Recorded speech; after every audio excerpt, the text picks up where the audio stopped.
Hello. Welcome to the Xirtus.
Synctank.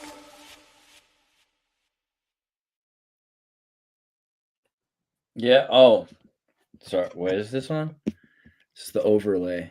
My bad. Okay, and we're back to reality here. Is the reason why Sweeney Todd? I'm going to keep calling Sydney Sweeney Todd. Is there Todd. Sydney? David's being birthed right now. I actually like that visual a lot. That's the way it should always be two legs on either side of David like that. Like, hey, I'm coming into life. Oh, I didn't get it at first. Now I see it. Sorry. I was like, what? Is there something in my... Oh, okay. No. Yeah. This is nice. Right. This is a really chill vibe. Is the reason why Sydney Sweeney Todd is famous? I mean, is it because everyone else around here are so like ugly, you know, like it's just that they don't care anymore, they're desperate? Or is it kind of a joke because they keep saying like the perfect genes thing, like she's got good genes? Is like the irony there that she's got her ancestral genes were decent, but that she has fetal alcohol epigenetics? Because that's the thing I keep noticing about her. She has that face of someone who not the Greta level, but yeah. I mean, it's pretty bad, bro. Like, I don't know if I'm missing something here, but she's what, when I was a kid, we used to call that kind of girl a butter face. Like, everything's good, butter face, right? Where is she from originally? Sydney Sweeney Todd. She's got to be from some like Midwestern place, right? Am I wrong? I honestly don't see it so much. If I'm gonna, if I look deeper, maybe. But I mean, she's from Spokane, Washington.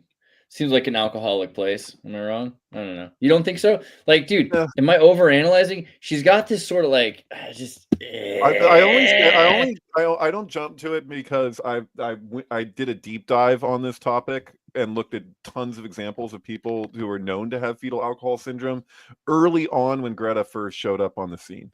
Mm-hmm. So Greta exudes it, and Greta's mom changed her whole social media because it used to be that if you went to her Instagram or anything she did, every single picture she had a drink in her hand, you know, every single one. And it's very common problem in Sweden, the fetal alcohol syndrome. So maybe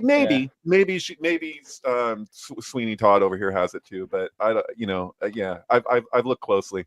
Greta just looks like a trans dude to me, like straight up. I see it, bro. Like, I don't mean that in a bad way. There's plenty of pretty boy girls or whatever you call them. I'm not. I feel like we've gone over Greta before, but I just want to emphasize to people who haven't heard my spiel about her. Like, I talked with so many people about Greta in 2 trips to Sweden in like 2018, 2017, and almost everybody had the exact same opinion that I spoke to, which is that if you lived in Stockholm, you saw her, like if you drove like there, she would be in the same spot like day after day after day protesting, mostly by herself. And so when she got spotlighted, they were like, good for her. But those same people who support her on her mission because she's so enthusiastic about it or whatever, if you ask them if do you think she's being exploited, they're like, well, obviously. So they would argue that people who are exploiting her have perverse incentive, and that she's, you know, kind of a victim of that. But at the same time, you know, good for her for you know, being so adamant about her cause and then actually going somewhere with it beyond standing by herself on the side of the road day after day after day with a sign, you know. But yeah. She's our new generation's version of Samantha Smith. Samantha Smith was the girl that we learned about growing up in elementary school, about that wrote the letter to Ronald Reagan that was like, please, let's stop nuclear war and all this, yada, yada, right? Right. Fun fact, she died in a plane crash at 13 after becoming a Disney child star. Which one? Sorry, I said shemale one time and my internet fell down. Who were This the is Samantha Smith, who was the girl that we learned about growing up, that wrote a letter to Ronald Reagan and saved the world from nuclear implosion. Essentially, that's the way that we were taught it. But the lesson was, look, even a stupid little kid like you can have a huge impact on, you know, the rest of the world. And I guess Greta is sort of just a newer green version of Samantha Smith. Well, she's another SS, right? Just like Sweeney, right? That's right. The SS chicks. There's definitely a gamification to self-reporting. That kind of Facebook really peaked this idea of self-reporting game. Like, you're winning because you took photos for us, but also sending letters to the president.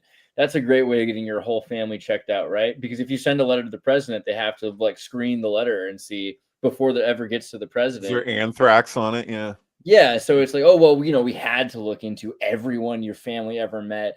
And it's what was peak in the late 80s, because they were thinking, wow, you know, look at the Soviet Union.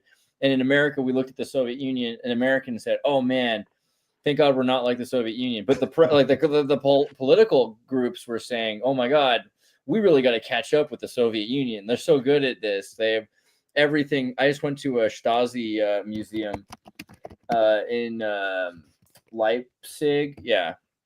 Which is super cool, because this is the building where there was they call it the peaceful revolution. And it's interesting. Like, even as I was going there, they have it still. They basically, a bunch of people showed up as they were burning documents in 1990 or something. And they stopped them. They took over the building and they stopped them from burning the documents. And they have, I think, 100,000 kilometers measured out of straight line of documents on every single person in the DDR, in the East German Democratic Deutsche Republic, the GDR, right? But while I was in there was a woman going in literally on an appointment to look into her family and see what records they had still on her family. So they have all the records still, and you can still find out what they were saying about you, and you can figure out who was a spy in your community, because probably like 4 out of 10 people in your community were forced to spy on each other. And so I've noticed that Facebook hits weirdly here. A lot of people don't like the idea of that you can tag your friends and you can write about what you guys did together, and that you know, that to them, they're like, that's horrible. That's literally what we fought against. And now it's this gamified system that comes out right after September 11th. We had the Patriot Act. And then very quickly after that, we're worried about whether or not they're going to spy on us. And all that dies with Facebook. As soon as Facebook shows up, everyone's like, hey, did you know you can tag your friends, and you can actually like figure out where your friends are on the map near you on your GPS conversation, right? Wasn't it called LifeLog? Was the FBI thing that they were trying to do before? And so the day and year that Facebook started was the day and year that LifeLog dropped. So I mean, that they got rid of it. That they were on their way building this thing, and they're a database, and they're like, oh, they're just doing it for us. Okay, good. So obvious, you know. Unless that was literally the next part of the program.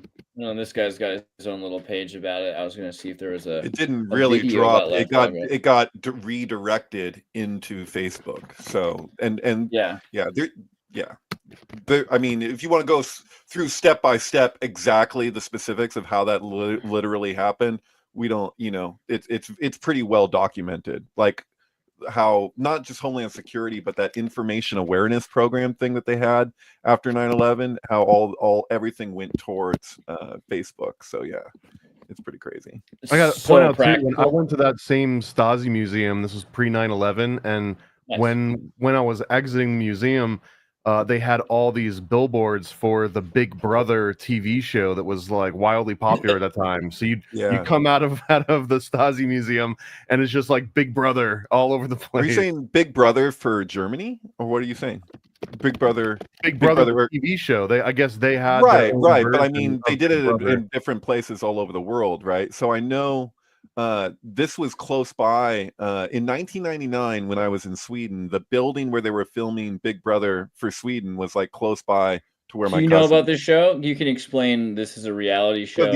So just to be clear, the original Big Brother, the very first Big Brother, at least what existed in Sweden, was everything. You'd watch people on the crapper, people having sex, and it was kind of like this kind of rule of it's documentarian style. You just let it be, and people were living with the cameras, so they have to live their lives. But it was more like Truman Show, like they just showed everything. The real world as existed on MTV. Captain Obvious here, but it's an entirely different animal.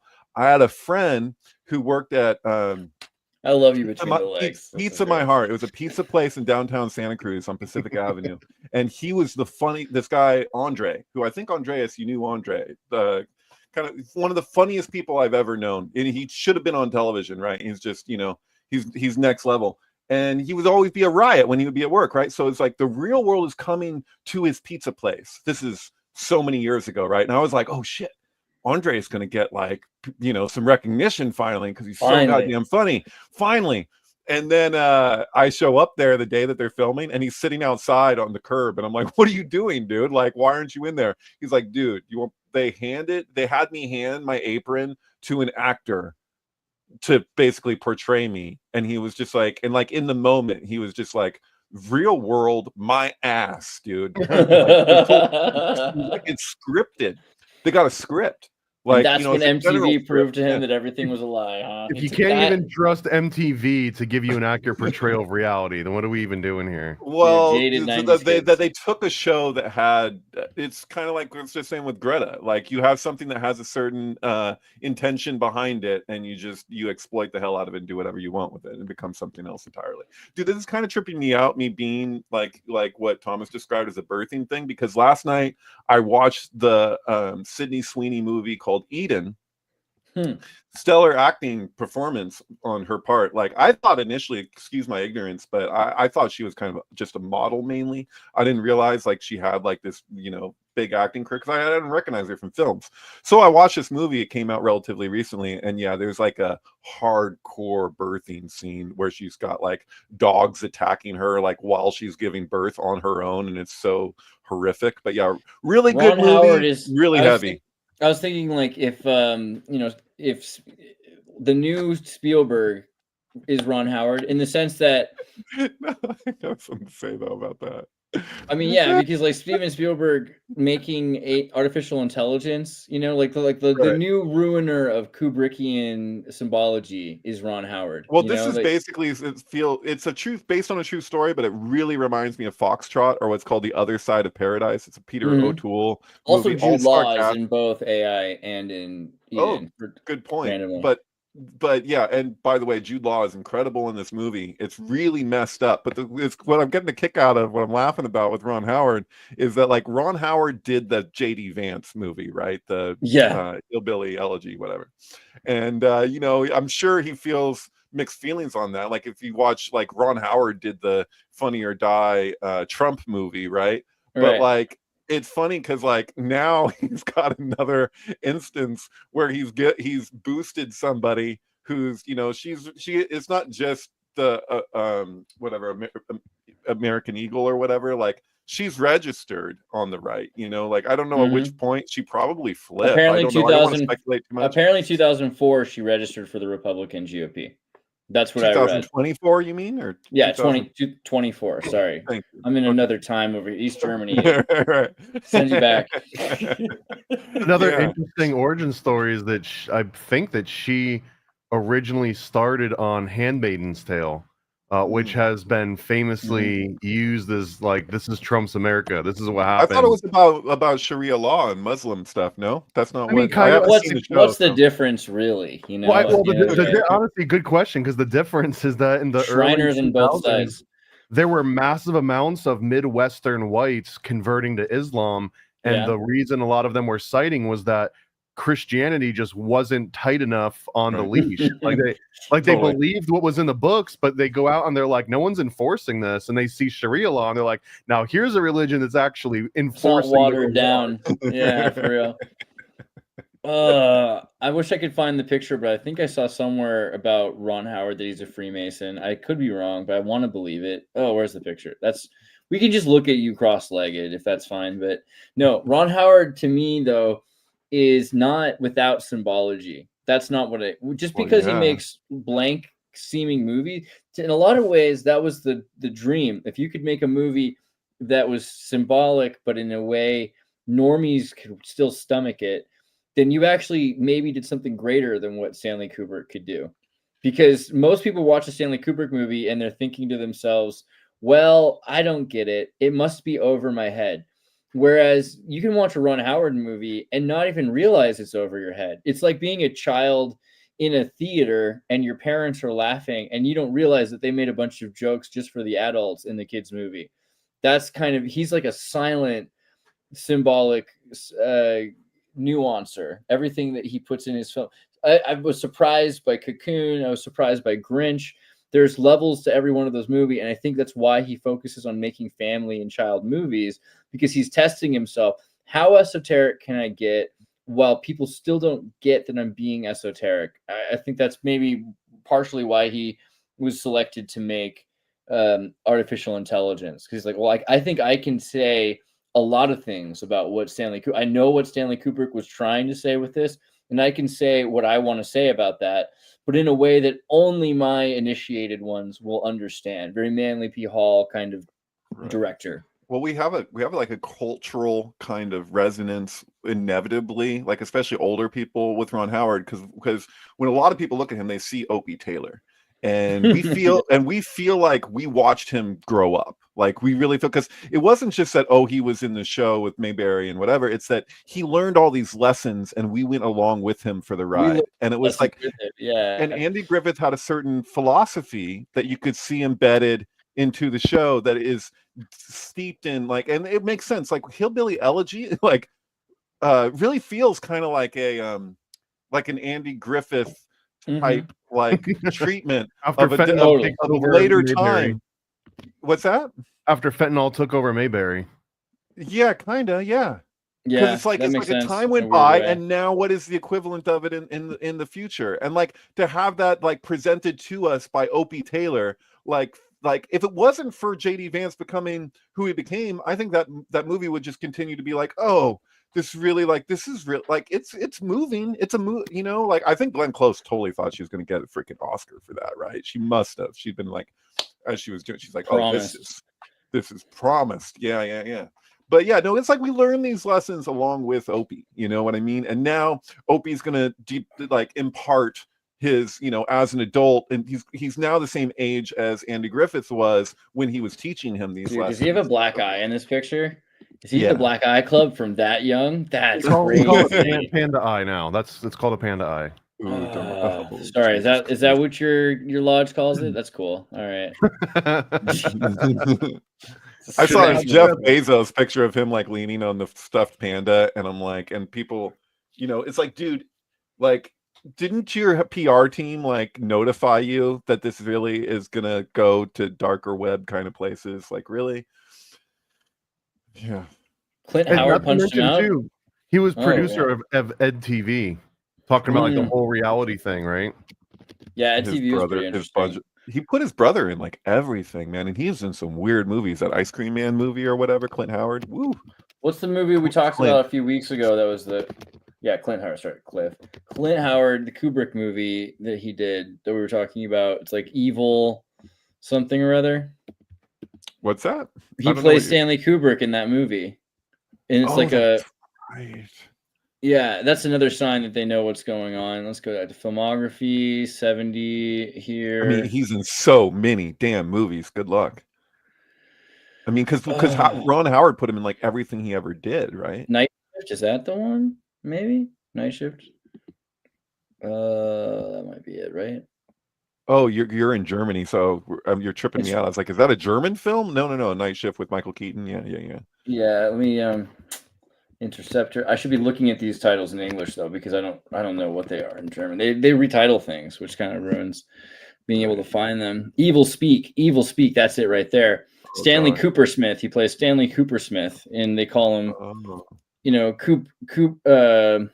They basically say Alex Kubrick. was dropping on you or something, or what? Yeah, this totally. Something Alex would be like, dude, come on. Clint Howard, outcast cadet in the military named Stanley Cooper Smith, who frequently gets tortured by his classmates. It's very, Full Metal Jacket. Upon finding a book of black mass that belongs to the evil medieval father Lorenzo Esteban, he taps through a computer to conjure Satan and summon spells and demons to get revenge upon his harassers. This is a very strange movie. We're supposed to watch this with Will, but it's an interesting one because it has, on one hand, it looks like a really dumb, cheesy horror film with Clint Howard in it. Which how could looks like a live action Care Bears movie from 1980 or whatever. Yeah, Care Bears is again another example of an underrated Kubrickian symbolic genius movie. Good job, Canada, for making that movie. But this movie was weird as hell. By the dreadful days of judgment, by the face of the unholy majesty, and by the beast before the throne, by the fire which is about the throne, I conjure and command thee, O Prince of Darkness, in the name of he who spake, and it is done. I shouldn't be reading this aloud. It's probably dangerous to do. Yeah. You don't want to conjure anything. Yeah, like literally. Sorry, kids, we're conjuring on the show. But it's a Full Metal Jacket kind of movie, basically. This movie was pretty much if Kubrick was in his own movie. And it makes you wonder, what are the secret symbols that they understand that they're trying to comment on? That was what I was thinking about recently with artificial intelligence, because it's not that Spielberg didn't get what Kubrick was going for. He probably got it more clearly than anyone else because he had more access to the notes and the plans than anyone else, and just decided not to do that because he didn't think that the audience would deserve it or were ready for it. Right. And Kubrick, in a sense, is like this warlock who's exposing people to the secrets of the universe, which is traumatic for most simple folk. Sure. Yeah. So I'm still on the fence between Stanley Kubrick is exposing this to the audience or that he's rubbing the audience's nose in it. Both. Same thing. Yeah. What's the difference? You're a Freemason. Tell me the difference. I'm gonna Forrest Gump it. I think both are happening at the same time. I get. Well, I mean, in the Freemasonic aspect, one is if it's being impressed upon you through trauma, then you're meant to pay attention to it and you're meant to memorize it. But if it's just happening as a part of the system, then you're supposed to abide by it, whether or not you recognize it. Well, there's the two different takes on secrecy in Freemason, right? Where you have the our intention is to illuminate, humanity, versus like our intention is to keep secrets so that we can maintain a certain power structure. And I don't think that's fair. I think a lot of the time Freemasons get a bad rap. That's the reason. If I felt that way, I don't know how I'd feel about. I don't know if I'd feel that way about Thomas, right? Yeah, I think what it is. Maybe get me wrong about this, but I think what it is that people that know stuff get murdered all the time. Yeah. And you know what I mean? It's like, because it's just obnoxious that you're a know-it-all, like especially practical stuff. The symbolic stuff is important, probably because they'll murder you for practical stuff. I've seen stories about witch burning and the kind of people that got burned at the stake. We talk about women just being burned because they needed a monopoly on brewing, making beer or something, or on medicine, right? And like the church wanting to control medicine. But even greenhouses. There was a man who had a greenhouse in like the 15th or 16th century, and they killed him because he had flowers and herbs growing in the wintertime when everyone else knew that they couldn't have flowers growing in the wintertime. This guy was defying everything, which probably meant that he could sell plants in the wintertime and that he didn't have to buy certain foods in the wintertime. So they look at it like this horrible occult power that they have basically because they know something that's very practical.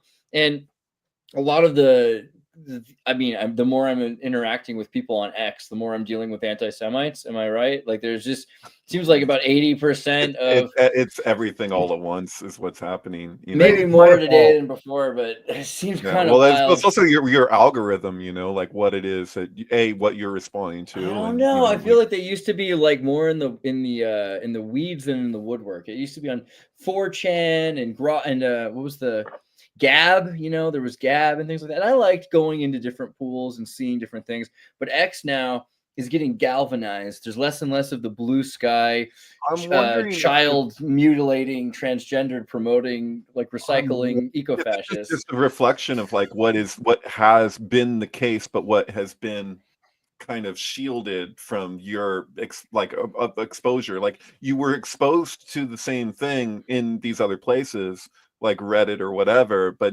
they were segregated. I miss segregation. Is that what I'm saying? Yeah, I don't know. I just feel like I'm seeing more of everything all at once. It's kind of like what I would say when people take an ultimate position on Burning Man, for example. I'm like, dude, Burning Man is everything all at once. Like, if you want to go out there and eat vegan and do yoga all day and have like this super healthy experience, and like you can tailor it to be that. If you want to go out and get super drunk and eat cheeseburgers every day, like and be a slob, like you can do that too. You know what I mean? Like it's whatever you want to make it. True. So I feel like my experience is I can tailor, for the relatively speaking, I can kind of tailor my feed to just be like, I don't want to see this, it's not relevant to me, tap tap tap. And if I do that like a number of times, I now have a different algorithm.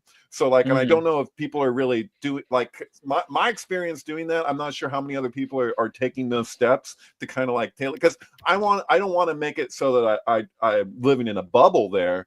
But at the same time, I can see how easy it is to redirect what my flow is. If I want to just be reactionary to things, I can have more and more things triggering me all day long if I don't question that. If I'm just like, yeah, screw you, blah blah blah, like it seems like the nature of Twitter is it could just make you angrier and angrier and angrier. Like if you don't do anything to other than just react to things that are coming your way, which is true for life too. So I'm not really like, I don't really like oppose that, because I'm like, dude, life is like that, dude. Like if you just react to everything all the time, you end up having more things to react to by the nature of magnetism, like that's Sydney Sweeney, Ernest Holmes shit. How much Sydney Sweeney did you see this week, and how much of that was about whether or not she was a Nazi? You know what I mean? Like, right. Well, if you watch Good Morning America, if you just had a mainstream reality, you're having that at the same time too. Like that's the thing. Like, I think so. I think that the zeitgeist right now is Nazis versus Zionist Nazis, basically. Yeah, and there's also a wave. So the first part of the wave will happen on Twitter, which has generally always been the case, right? I mean, even before Elon was around. Like you know that when you see like there'll be a news article and they're citing Twitter as their source like regularly. You know what I mean? Like it's like something will start on Twitter and then one day, even 3-4 days later, now it's in the mainstream. So if you're following things closely on Twitter, you'll watch it happen where you're like, now you see your grandma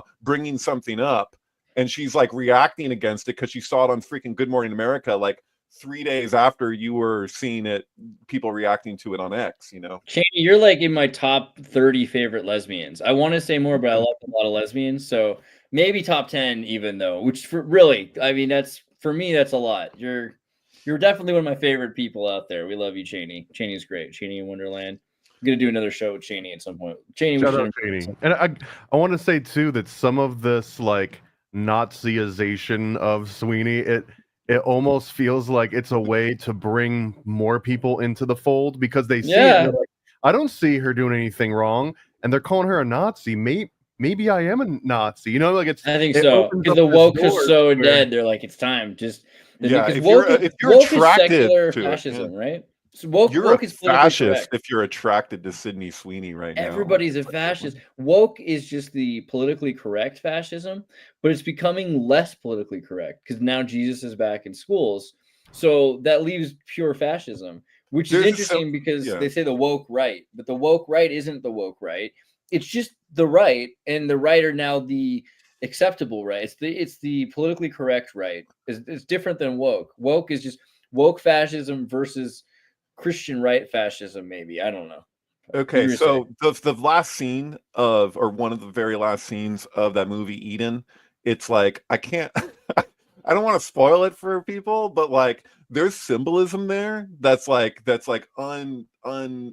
acknowledged in the discourse that's happening around Sydney Sweeney right now, like where she goes with it. Like there's like she's like has a face off with the governor or whatever who's like visiting this island, and she's like I don't want to spoil it because people might actually watch it, but there's something very freaking poignant and symbolic about what's happening right now in the general discourse, and something that like that's hidden in that film Eden. Like it's kind of tripping me out. But yeah, anyway, sorry. No, I mean I'll have to watch Eden because it does seem important, basically. And I know that her connections to pop culture are probably about her portfolio of work. And I agreed with Paranoid American that it's not an accident that the person from The Handmaid's Tales is now on the right, because it's this transition period that we're experiencing. Did I change the subject? Somebody says in the comments that I changed the subject. What was the subject? Did I do that again? I'm trying to. I don't know. I think we changed the subject from Eden. We're thinking the topic is what sinks. Was it about anti-Semitism on X? Like that's the last subject I remember. I mean, there is a lot of it, but it's everywhere. Speaking of changing the subject, I just wanted to throw this in here too. You were talking about Care Bears, and I don't know if you ever seen. I can go back to anti-Semitism. I know. Do you remember the movie Spiderhead that came out like 2 or 3 years ago? And it's about the CIA that's trying to figure out how they can literally beam emotions into someone, like externally. Which at the whole time I'm watching this movie, I'm thinking this is Care Bears. This is literally Care Bears stare. Mm-hmm. Where you try to solve something from every conceivable angle, and then when it comes down to it, you're just going to stare at your opponent and just beam emotion. Is that what you're referring to, or is there something else? Right. Well, yes. This is the premise of Spiderhead, is that they have learned how to beam any emotion they want into a person, and they put them into a room, and they just say like, How are these two people that are friends going to react when I make one of them mad and one of them jealous or whatever? Right. The thing is that the Care Bear stare doesn't work without absolute authenticity, and it's extremely rare. So in other words, like if you went to go look at nonviolent communication as it's been popularized in the the actual methodology behind that, most people that have learned that are gone. I was forced to go through a few years of I think it was the actual founder would visit Mount Madonna and would do a workshop. So people have gone through those workshops. It's so to get confronted with somebody who's doing it mechanically, like if somebody does it authentically, it can totally work. I could totally approve. But most of the time they do it in this very contrived way that is kind of infuriating. So in other words, if you make a statement and somebody wants to repeat back what you said in different words, that can be one of the most annoying things on this planet. Like if you're like, dude, I articulated what I said the way I articulated it for very specific reasons. If you're going to repeat it back to me and it's not actually what I said, you're going to escalate my frustration. And I'm going it's like, I wasn't feeling violent before, but you've gone into this non-violent communication and I'm starting to feel really violent because you're not just allowing what I'm saying to to respond to it in an authentic way. So it's that inauthenticity. So I would say the Care Bear stare kind of works the same way, where there can be something so infuriating if somebody's projecting I'm just gonna stare at you and just beam my this is my Dianetics, by the way. This is how Dianetics works. Is that right? Oh, good point. Actually, right, when you sit, one of the tests that you get audited with is you sit in the room and someone tries to beam their emotion at you. Right. And so I think that there's an authentic way to do all these things, but most of the time, unfortunately, it's very inauthentic and kind of infuriating. I would say, there's nothing more annoying than somebody just, mechanically trying to get you to, to reflect, they're trying to de-escalate, and in doing so, they can make things worse. That's been my observation. So what you're saying is about black people. No. So what you're saying is, and then tell me something that's not what I'm saying. I'm gonna go honestly, nuts, dude. This was I actually got to do NLP training with Richard Bandler himself because he would come here to Orlando and do like a little humble. But one of the things that really impressed upon me was one of the NLP techniques of mirroring, and it wasn't just like body language mirroring, but it was like the most mundane experiment. It was, okay, pretend you're working at Best Buy or whatever, and someone comes in and they list what they're looking for. I'm looking for a printer that has color and like there's all these things. And what you were supposed to do, it seemed like the easiest exercise ever. You're supposed to listen to what someone said and literally repeat every single word that they used back to them and be like, oh, great, I've got a printer that has whatever, and just relist what they said. But you would see people trying to spice it up, or someone like one of the experiments, someone would come in and be like, I'm looking for a computer and it needs to have whatever 4 gigs of RAM, and someone would come back and be like, I got a deal for you. This computer, it doesn't just have 4 gigs of RAM. It's got 16 gigs of RAM, and it's got this, and it's got that, and it's got a CD drive. And you would realize that that's not as compelling, even though you're telling me I can get way more value for my money. Since you didn't repeat exactly what I said, I almost feel like you're not hearing me. You're not hearing that I'm looking for this thing, and that if you think you know better, you're actually breaking that line of communication. And that ideally, even if you're going to charge someone more for a crappier product, you still just list back exactly what they said verbatim, and it instantly builds rapport. The two you already accidentally did that because you said it doesn't just have 4 gigs of RAM, it has 16. But because by doing that, you're already using NLP, because you're saying what they said. You're saying the 4. So you're matching them, but then you're explaining why you can have 4x4. You can have, literally what you wanted and more, but like it's the same. You can have 4 of 4, But sorry, you're going to say about the two people. No, I was just saying that the two founders of NLP, if you look at what they're in those books, that they're their first books, and what they're actually presenting is such a world apart from where NLP went, which turned into like this weird, like almost like public relations kind of like when they were just trying to avoid fights with their girlfriends in Santa Cruz. Yeah, there's like this profit angle to where it went. That's almost like this marketing type thing. It turned into, you become an NLP practitioner in order to train other NLP practitioners. It kind of turned into a pyramid scheme. Well said, pyramid scheme. That's kind of, and so I was having just this morning a recent communication with Bill around Darren Brown. And why Darren Brown is so different from a lot of the mentalists that you'll see out there. And one of the I've seen him live in London, and it blew my mind, because the person in my row, like, they're either the best actor in the world or what the hell, dude. Like, incredible. Like, they went up and he did a thing with them about their grandma or what. I don't even know. Like, that seemed pretty freaking real. Like, but the thing that I was going to say is the difference between him and a lot of these mentalists or not just psychics or whatever, is that he doesn't believe in psychic abilities, and he'll tell you that. And, he's a manipulator, but there's no secret there as far as he's concerned. And most of the time, not in every case for sure, but most of the time, he will actually go and walk you through exactly how you were manipulated, how he manipulated somebody after the fact. So he's really great in that he will show you how advertising and politics and all these things, like, what are their tools to trick you? And a lot of it is a like perversion of neurolinguistic programming. Like, the best use of neurolinguistic programming that I've seen in person is de-escalation of what could have been a very violent altercation. And I've talked about this on the show before with my friend, talking about my friend Dawn and what because she was friends with those two founders of NLP, like John Grinder and Richard Bandler. Grinder, yeah. And so like, and which is how you remember, because it's like the Grinder app is also an NLP app, if you think about it. Totally.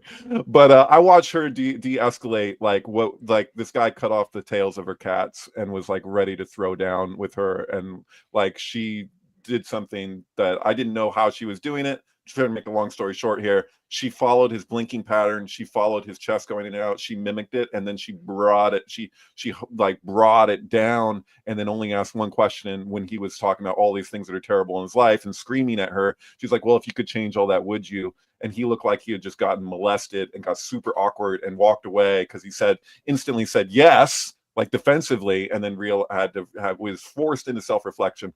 But she was using it in a way, she uses it only at times. there was a time where she would do it in other ways that were more like, selfish and, like you can get things from people. And she found that had its own repercussions for her energetically. So she ceased to do that, and she'd use it only in certain circumstances to have something not turn into a really bad situation that could have gone really very negatively, and like there's a futility sometimes. Like if somebody's coming at you and you're like, okay, well, this happened and this happened, these things are done. Like he chopped off the tails of her cats. I was there on her property, and like he came home, he tipped over a 18-wheeler. He was drunk. He's left his job. He left the scene of the accident. He was in a rage. He did this thing. But she explained to me afterwards, she's like, he already did that. There's no getting the tails back on the cats. Like you can't energetically like be so angry with something that's it's done. Okay, now that's done. Where are we going from here? You know what I mean? Like it's just there's things like that you're like you have to look at cost risk analysis in real life situations in the moment, and not be reactive to things that are completely futile. And so like and also just recognizing what is your actual sphere of influence and what's worth manipulating somebody if that manipulation is actually encouraging self-reflection, which is a positive thing. Like there's positive manipulation out there. And I guess that's what I'm saying about Darren Brown is he'll manipulate you, but then most of the time he'll tell you how he did it, which is actually kind of a public service. Like that's like a service to humanity to like let people know, because you're already being hypnotized all the time. Like most people are being hypnotized, if not everybody, to varying degrees, right? So well, if you believe his explanation, because there's also a lot of Darren Brown skeptics out there that's like, yeah, he tells you here's the recipe, but then he leaves out like the 5 most important ingredients for magician never reveals their methods kind of reasoning. He does have a lot of places where he'll tell you that too. Like he's not going to let you know everything of how I did. He's like, I'll let you know how I did this, and this step sometimes, but I'm not going to let you know this final step. And you're like, well, what the hell? And he's like, but he'll also tell you he's not psychic, and he's like, this isn't spiritual. Like it's fair point. He's very. I've heard maybe a good way of that when you listen to Darren Brown talking, when he is telling you this is NLP, he's actually using hypnosis, and when he's telling you this is hypnosis, he's actually using NLP. Totally. He'll flip it around. Yeah, it's true. Yeah. But I think that's back to like the beginning of what we were saying that people felt we jumped off the trail of. But what it's not. We got right back to this point, which is that Freemasons hiding things because they're afraid they're going to be murdered. That's why Ron Howard makes movies the way he does. That's exactly the same thing. I think there's another analogy here too, though, where it's like in school chess club, right? It's not popular enough that it's a mandatory class that you could just sign up for. It's an extracurricular thing that you're like. I think it's because chess is a danger to our society. If too many people know how to play chess, then you can't be controlled. Well, okay, you can fit that, but it's still what happened. Thing. Fischer, it's like right? all you have to do is proactively decide I want to join chess club, and then you join chess club, and it's not like you go there and you learn the secrets of chess that no one else is allowed to read. It's just that you are such a nerd about chess that you're willing to spend your free time learning even more about it, or like math club or something. And I kind of always saw, for at least modern 21st century Freemasonry, is kind of the same as signing up for like a chess club. Like anyone can technically do it. Anyone can go and read a book on chess and learn all the secrets. And then sometimes you just want to join a group of other people that are also interested in learning the secrets of chess. And then now you're inside of a chess club, and it's the same. If you go to Paradise Park in that's our Masonic community local, right? Like I had a friend that lived there, and I visit there regularly. Most people that live there weren't interested in the more esoteric side of Freemason. They're Freemasons, but they're more into building shit, and like as far as like the ceremonial like stuff is concerned, like they're just doing as little of that as they have to.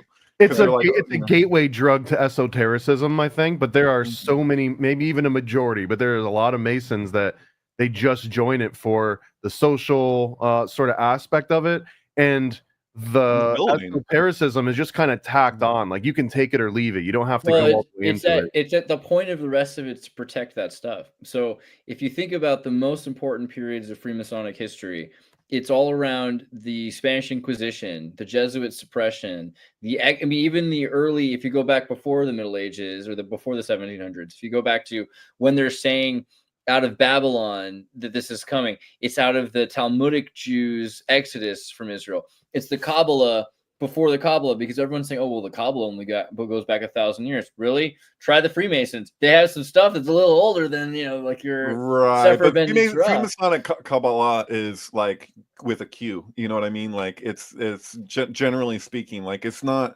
like it's just like the Manly P. Hall version of. Well, he's a Freemason, right? Was he a 33rd degree Freemason? I got to tell you, within the Freemason community, there is not a lot of love for Manly Palmer Hall. I bet. It's very weird. What is that about? Tell me about that. Why?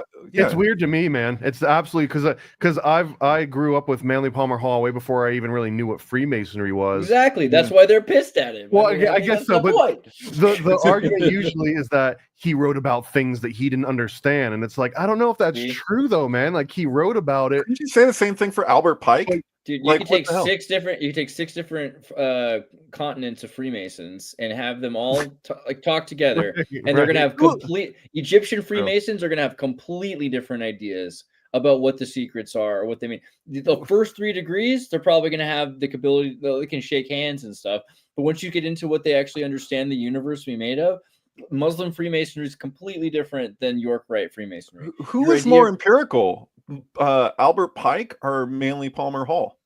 Define empirical.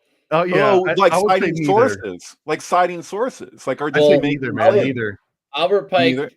Albert Pike was self-studying the Veda, and he was using his best to translate Sanskrit when he couldn't speak Sanskrit, and he was trying to figure out what the primordial, from the perspective that the Sanskrit Indo-Aryans had the primordial rite and tradition. Manly P. Hall, I think, was more Promethean and more interested in what the Persians did. He was more looking at it from their, and those are very different.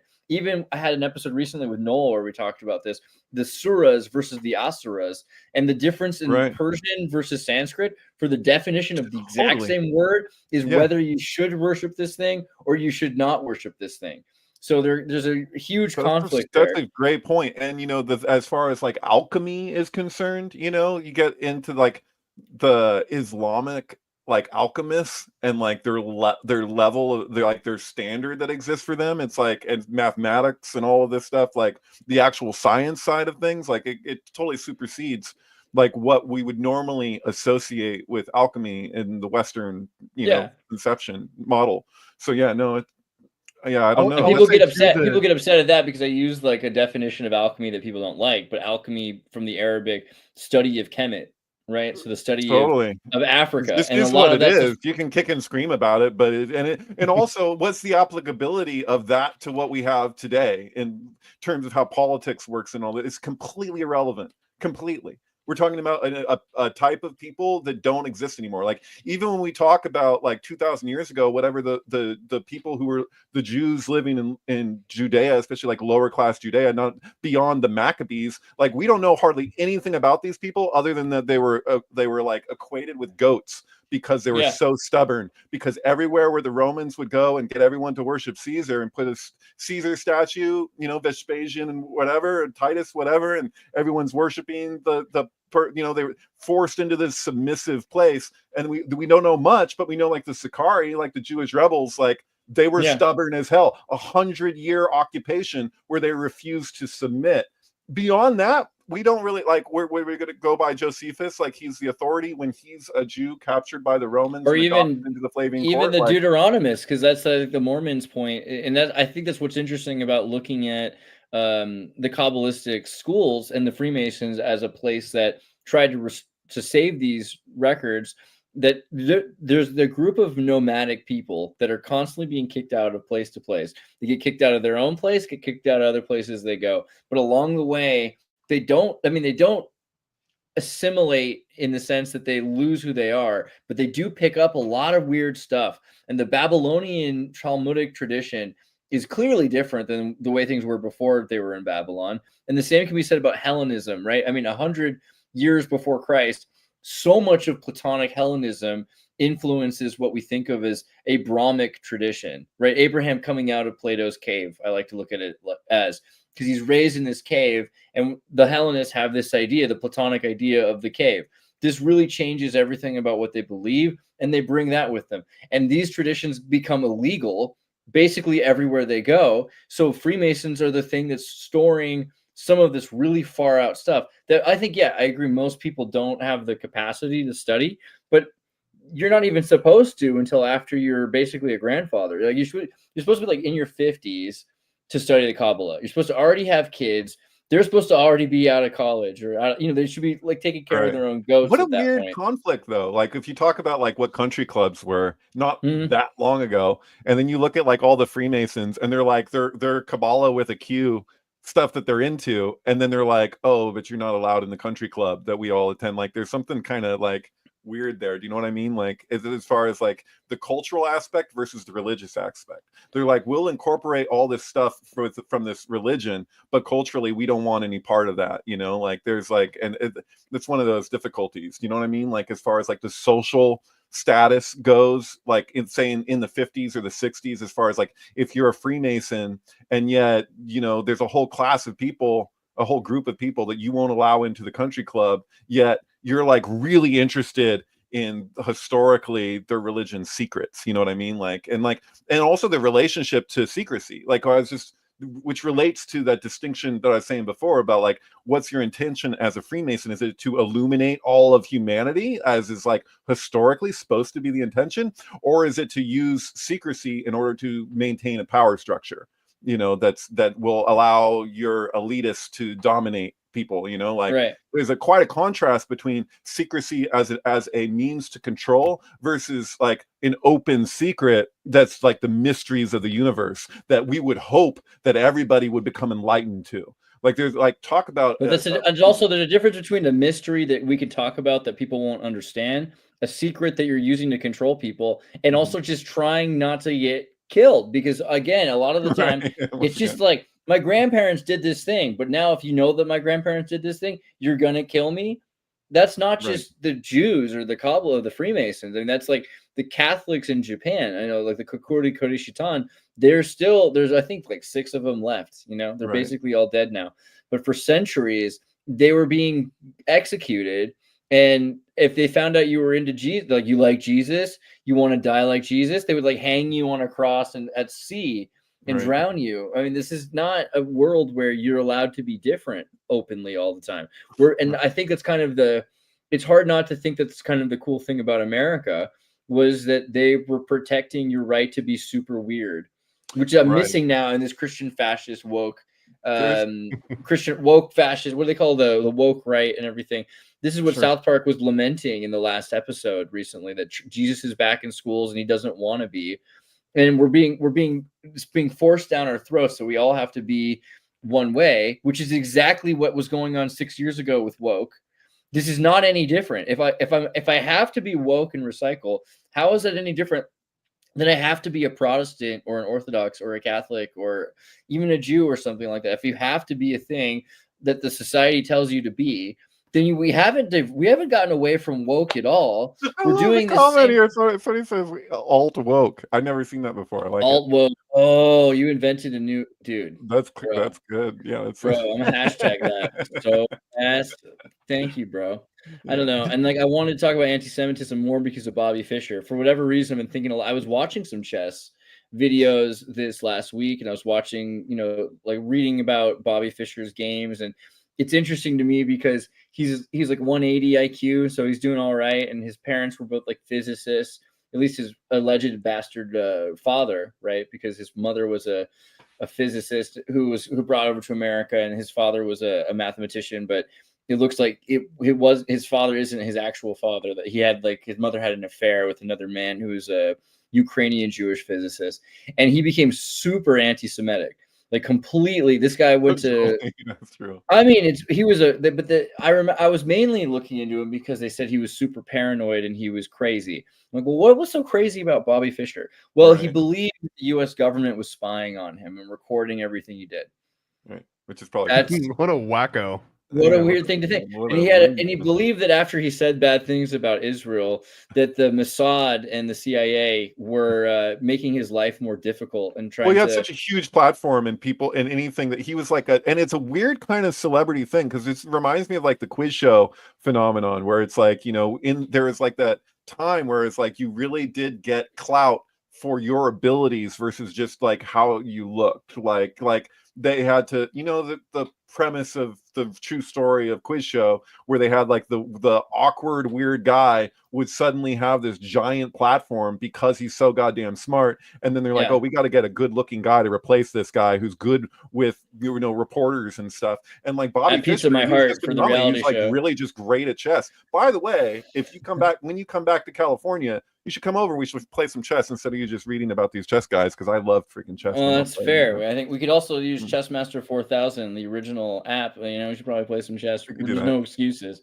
But I mean, it's just interesting looking at his anti-Semitism because the more you look like the idea that the Holocaust was exaggerated, that there's a parasitic cultures of nomadics that permeate the Jewish exodus, that the Jews you got to go into the particulars because like there was a book of Jung in the Shadow of Anti-Semitism that I got my rabbi for his birthday one year, and he read the book and I was like, so what do they got? And he was like, he's like, there's nothing, dude. He was like, this book is like just taking things that were like the norm for anybody to say at the time, pretty much, and just be like, oh, super anti-Semitic. It's like, dude, he just literally had some criticisms. Like, it's nothing. It's like there's a huge Israel section on his wiki page that's just titled anti-Semitism that has for Jung or for Bobby Fischer. Bobby Fischer. Right. Yeah, well, Bobby Fischer blaming the Mossad for global conflicts in the Middle East. Crazy, there's a quote here. Crazy thing to say. What? It's talking about that Bobby Fischer during the 1961 chess tournament, he idolized Hitler and read everything about him that he could lay his hands on, and he championed a brand of anti-Semitism that could only be thought up by a mind completely cut off from reality. Apparently, I read about that. He didn't. He didn't actually say that he idolized. This wasn't Hitler. wiki. This was a quote from someone that actually played with them in the tournament. Who was pissed that they lost? Yeah. Apparently, he didn't say he idolized.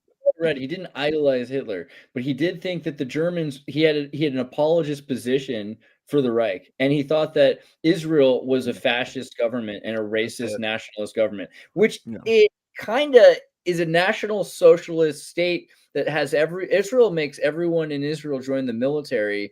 And to me, that seems kind of, and they believe they're God's chosen master race. To me, like the more you hear Bobby Fischer, the more you can at least see where he's coming from. Is there any other place on the planet that if they get attacked or if there's a war at all, that people come from all over the world to fight on their behalf in that war? Usually people try to leave the war zone.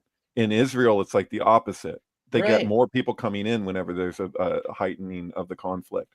And so there's something kind of interesting. He used the term Zog. He referred to the United States as a Zionist occupied government. Right. Well, keep in mind too that crazy. Captain Obvious again, but the amount of Zionist Christians far outnumber that of Zionist Jews.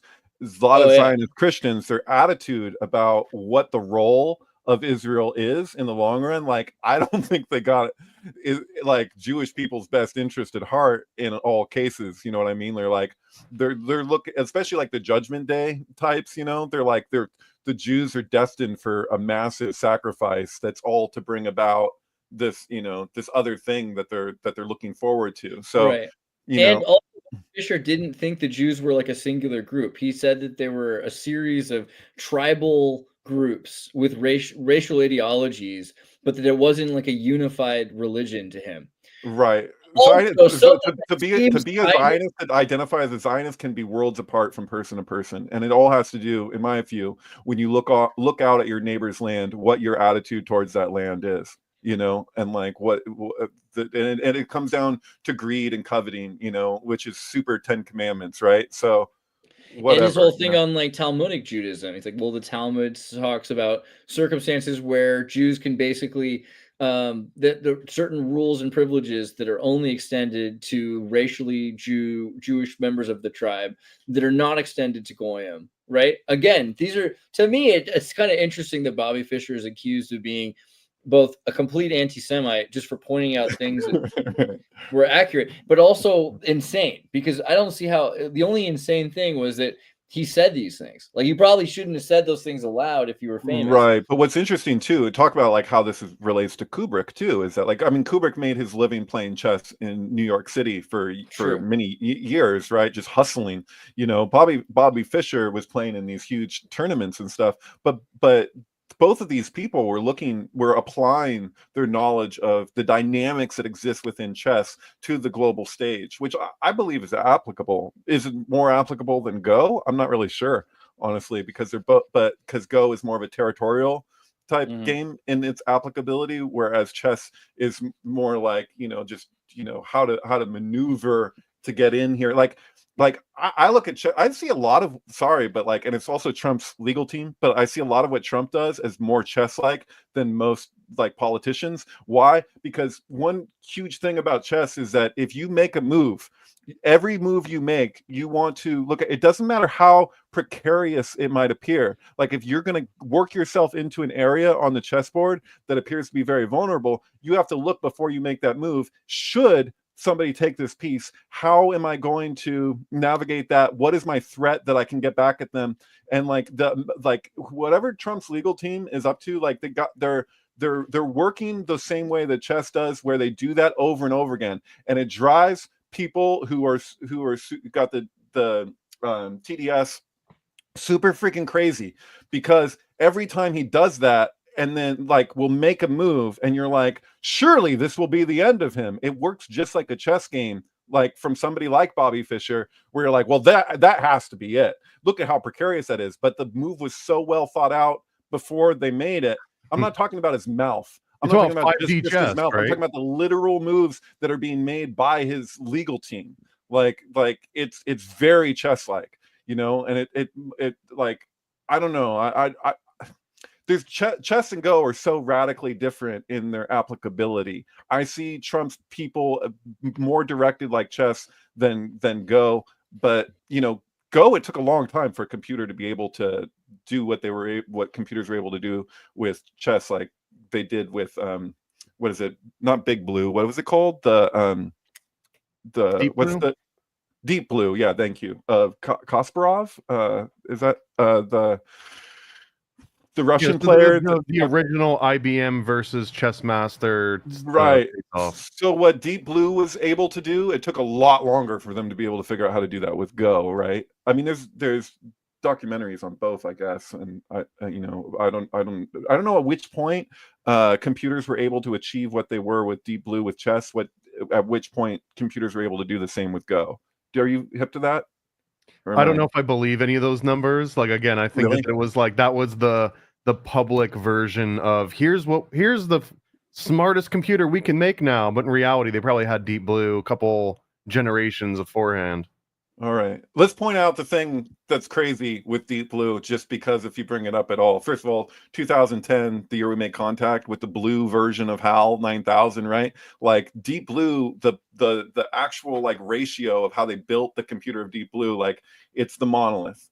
And which is also HAL. HAL is also the shape of HAL beyond just the eye itself, but what it's contained within. You have this certain ratio measurement thing. They did that with Deep Blue, with that IBM computer. IBM, each one letter removed from HAL. And there's even that scene where like he's like, I don't know if it's the "How do you read me" or another scene where it's like he's saying how David Bowman is saying "How," and then you see IBM flashing in his helmet, not just when he points to his arm and he's got IBM on there, but there's like that crazy resonance. But then there's also that 666 days before Stanley Kubrick's death was the day and year that Kasparov was beat by Deep Blue. It's funny that people listen to Kasparov as the way that they do on Twitter, because dude, this is the guy that lost to the computer, remember? Like he treats it like he's like famous for winning somehow. It's like I don't know, sorry.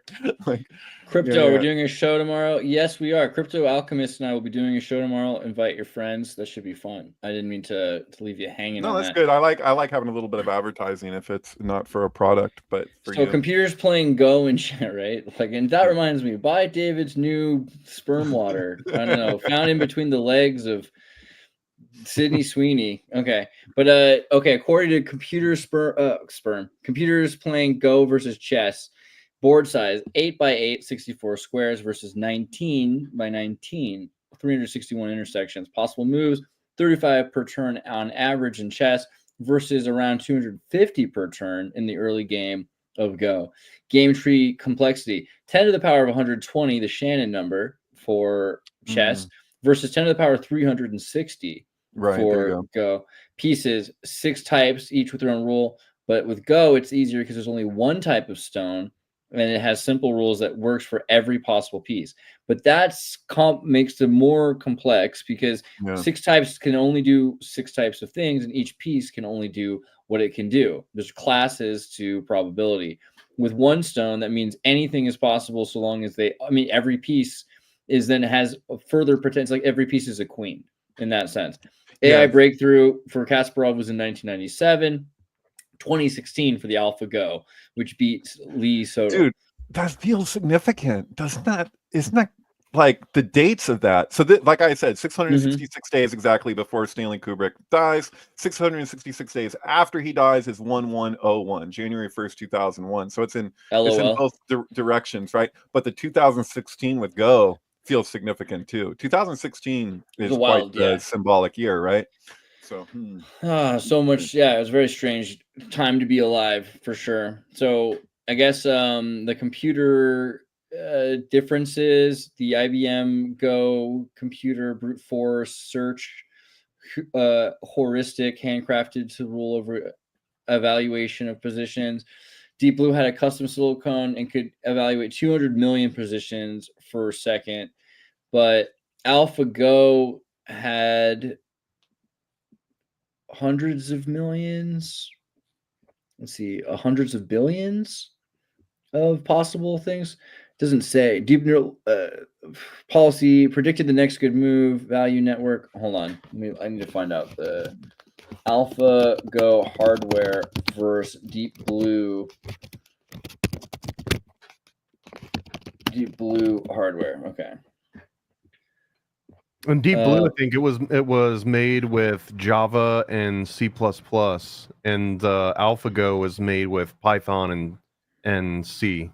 Yeah, I think that is a huge explanation also, because using Java was, IBM is a hardware company. They're not a software company. They don't. They bought Red Hat so that they wouldn't have to be a software company. And I don't think that was very good for Red Hat either. But okay, so custom chip, 480 specialized VLSI chess chips, CPU 30 IBM RS6000 processors, speed 200 million chess positions per second. AlphaGo 50 tensor processing units, custom chips for neural networks using Google Cloud infrastructure.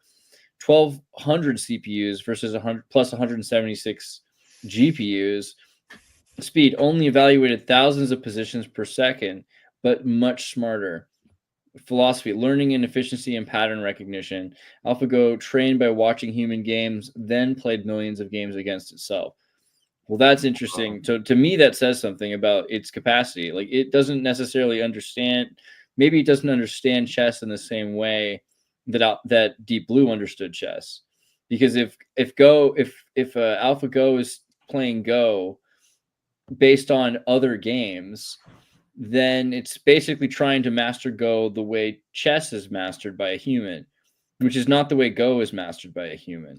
Well, so the word understanding there is doing a lot of lifting though, because like even right here where it shows you that the Deep Blue strategy for chess was essentially the equivalent of a brute force password attack. It was just, here's a dictionary of different things you can do. Now run through all of them and give them scores and then go with the one that has the highest score. Whereas AlphaGo is truly more of a neural network where it doesn't know what all the possible moves are. It's like, let me just play through all the ones that make the most sense based on the previous in this data set. So if anything, AlphaGo understands more than Deep Blue would. Deep Blue was just a calculator. Right, but this is kind of getting to my point, is what is the big distinction between these two games in the first place? Go is territory focused, whereas chess is how do I get to sack the head, the king. So like one is territory, one is the king. Like they're almost like two sides of the same thing ultimately, but they're different elements that both have their application with war. One is how do we sack this particular individual? The other one is how do we claim this territory? And Atari, So I don't know. It's kind of crazy.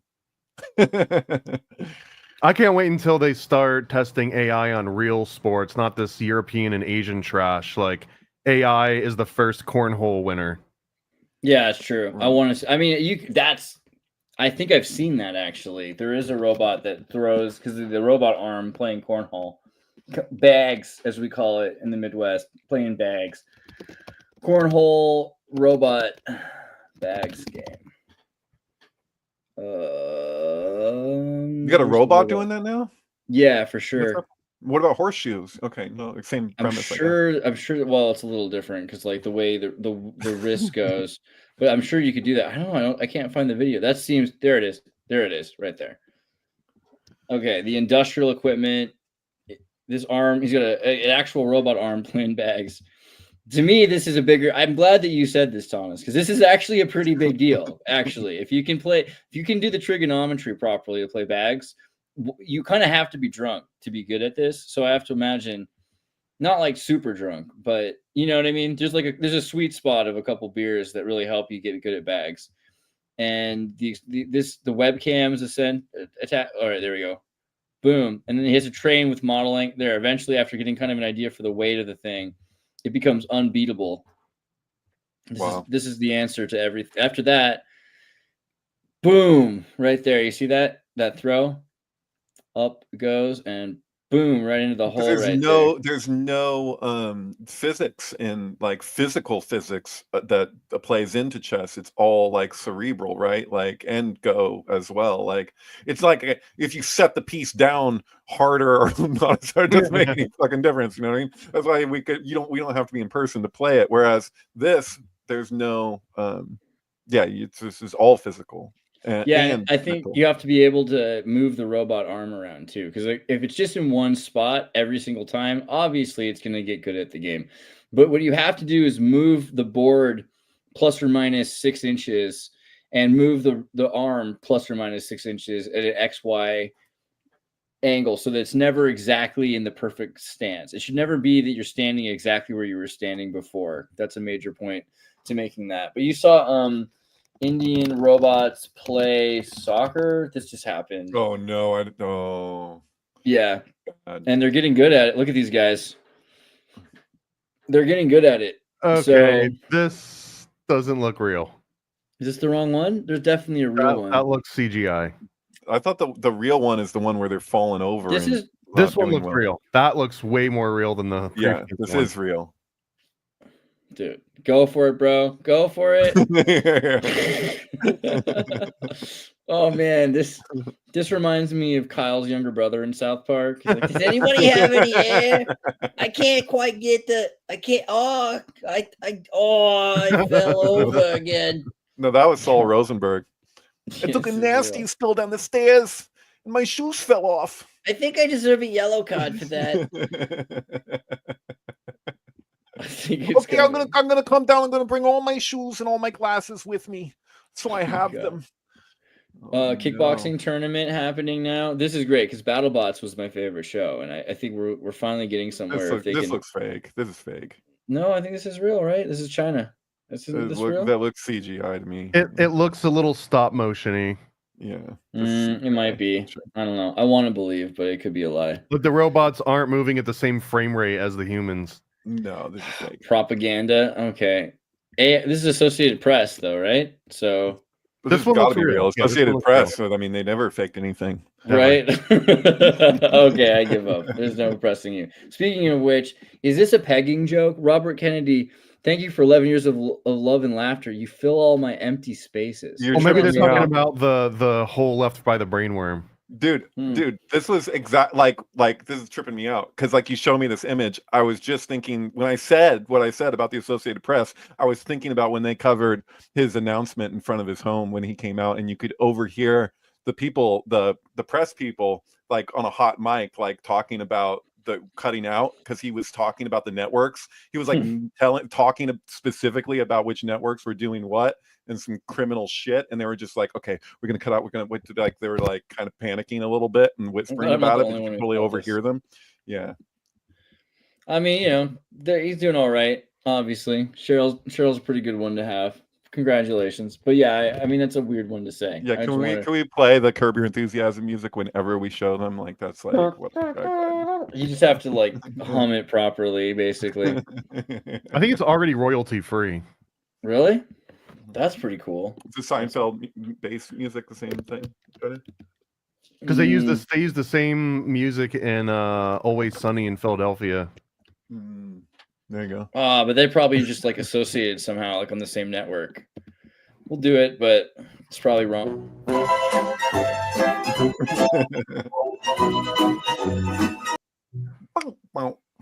It's just Sweetie's legs pop up. That's right. That works pretty well. Speaking of another interesting thing, where just like she represented the Handmaiden's Tale, which is like the other side of the aisle, which she's supposed to be representing. She also played Reality Winner in a movie called Reality. Remember the girl that was trying to be like a Chelsea Manning, where she was like leaking information to the rest of. She was trying to make it public, like she was leaking some top secret military information, and her name was literally Reality Winner. Oh, and you just said pegging, and you brought up Handmaid's Tale, which starred Elizabeth Moss, who was Peggy in Mad Men. Sorry. Which is, I don't know if it's a Samek reference, if it's the Freemasons behind the thing, because, you know, Samek is the tent peg, you know, for the, yeah, I don't know, maybe go places with that. Jesus Christ. Mom, why am I running around in circles? Shut up, kid, or I'll nail your other foot to the floor. Sorry, that's a pegging joke. What about, I don't know, this is not like the most exciting thing to anybody but me, but like I was recently reading Glamorama. Have you read Glamorama before? By Brett Easton Ellis, who wrote American Psycho? No, but I just rewatched the full version of American Psycho, and I noticed some things. But go on. Well, okay, let's start at the beginning. So I found out that I was rewatching Requiem for a Dream because I really liked that book, and I thought the movie was really good as well. And I didn't notice some things because it was so long ago. I didn't understand at the time that the main character of the Requiem for a Dream, is Sean Bateman. Jared Leto? Or no, this is what's his name? You know, from Dawson's Creek, the Vander, whatever the heck his name is. The main character. I'm thinking of Jared Leto's character, but you're Jared Leto's not in Requiem for a Dream. Oh my God, I'm sorry. I did the slides. I was trying to say Rules of Attraction, and I just said the wrong thing. Yeah, what's his Vanderbeek, right? Like James Vanderbeek. I was thinking of from. Isn't that the guy that killed that girl on the cruise ship? Did he? Isn't that Jack Nicholson in the? I don't know what you're saying, but yeah, James Vanderbeek is the one I'm thinking of. What is happening? Walking, Brainstorm. I'm thinking, I don't know. I'm mixing everything up tonight. Brainstorm with Christopher Walken and Natalie Wood. Natalie Wood with the ship thing? Is that what you're referring to? Yeah, that's what I was thinking of. I was thinking of Natalie Wood being killed on the boat and how her husband was associated with Christopher Walken and with Jack Nicholson, allegedly. Jack Nicholson killing her. Who framed Robert Wagner? Who framed Robert Wagner, yeah. Pretty fair. I don't know. Beautiful woman murdered. Well, it ties in with the 1956 version of Titanic, which James Cameron took from heavily, which syncs with Wise Blood's album Titanic Rising. But yeah, I did just watch Titanic also the other night. You should watch the sync with Wise Blood. That shit's crazy. With Robert Wagner. So that's the thing, but not Natalie Wood. She is too young, I think, or she's not in it. Well, James Vanderbeek played Sean Bateman, and I didn't understand this when I was young. That Sean Bateman from Rules of Attraction. Rules of Attraction is that movie about like in book of Attraction trailer. It's the one with all of the child stars from every child's. It has even Fred Savage and everything else, but they all play like completely destroyed East Coast rich white kids. I saw this like when it came out. Yeah, it's weirdly a weird bomb. Like, and people did not like this movie. I think it's because it's too revealing of our culture. Also, because it's 2002 and it's post 9/11, but it's supposed to be a 1999 kind of Office Space Fight Club sort of movie, right? But this movie was very good because it talks about how it basically shows nothing of college classes and shows everything of the social interpersonal relationships people have in college and all the things that they do when they're on drugs all the time, partying and having sex and fighting. And it's really, everyone doesn't understand anyone else because they're so young. They're trying to come to terms with themselves. So they're completely self-absorbed, and one's having one experience while the other's having another experience. She's thinking about some boy, he's thinking about some other girl. They're having sex, but they're definitely not making love, and it's not working, probably because of the mushrooms, but maybe because of the lack of love. You know, I don't like the ending of this movie. It just like leaves you hanging. Isn't he just like on the motorcycle and then it just like cuts? I like it when this guy's doing yoga and smoking a cigarette at the same time. Like it's just like on the lawn or whatever at the beginning. Very short bus, right? Well, there's a lot, and there's the Burning Man, Wicker Man, things are working backwards, and you're remembering that this has happened to everyone, or it's about to happen to you because the videotape reality. But Sean Bateman plays a drug dealer, and his brother is essentially, it's Patrick Bateman. So Patrick. That's a good point. I didn't put that together. Thank you. Yeah, I see it. Yeah, crazy. I mean, it's literally is, and they cut out the scene. Just Fred Savage being a heroin addict, which again, it's interesting. They're showing all these child stars playing the worst versions of any one from our reality. Bale was a huge child star internationally as well, but they didn't have money to get Christian Bale to be in Rules of Attraction, so they actually have a scene that they cut out of the movie where Sean Bateman calls his brother Patrick Bateman, and Patrick Bateman's played by Casper Van Dien from. Wait, I'm sorry, Andreas. I have to follow you here. Are you telling me that the book that this is based off of is from the same author as American Psycho? Yes. And it's literally, oh wow, this is like J.D. Salinger stuff with totally. Okay, wow, far out. Okay, I got you. And it's a deleted scene, Rules of Attraction. Let me try to find. I want to find like the best clip of it, and I'll just show it to you really quickly. I wonder if we'll get away with it or get in trouble for it, but it's worth it. Let's roll the dice for a second. So he calls his brother because he needs some money to pay his drug dealers. And his brother footage into my dreams, which are an endless reel of car wrecks and disaster footage. Electric flying saucers, marble jacuzzis, and horns.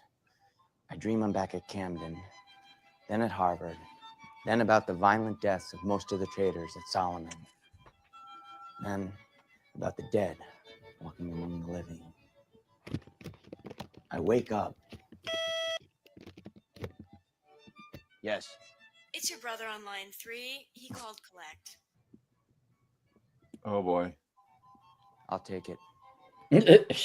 And Gene, I need reservations for 3 at the Grill Room of the Four Seasons at 12:30. If not there, try Lotus. Also, I need reservations for 2 at Man Ray tonight. All right? All right.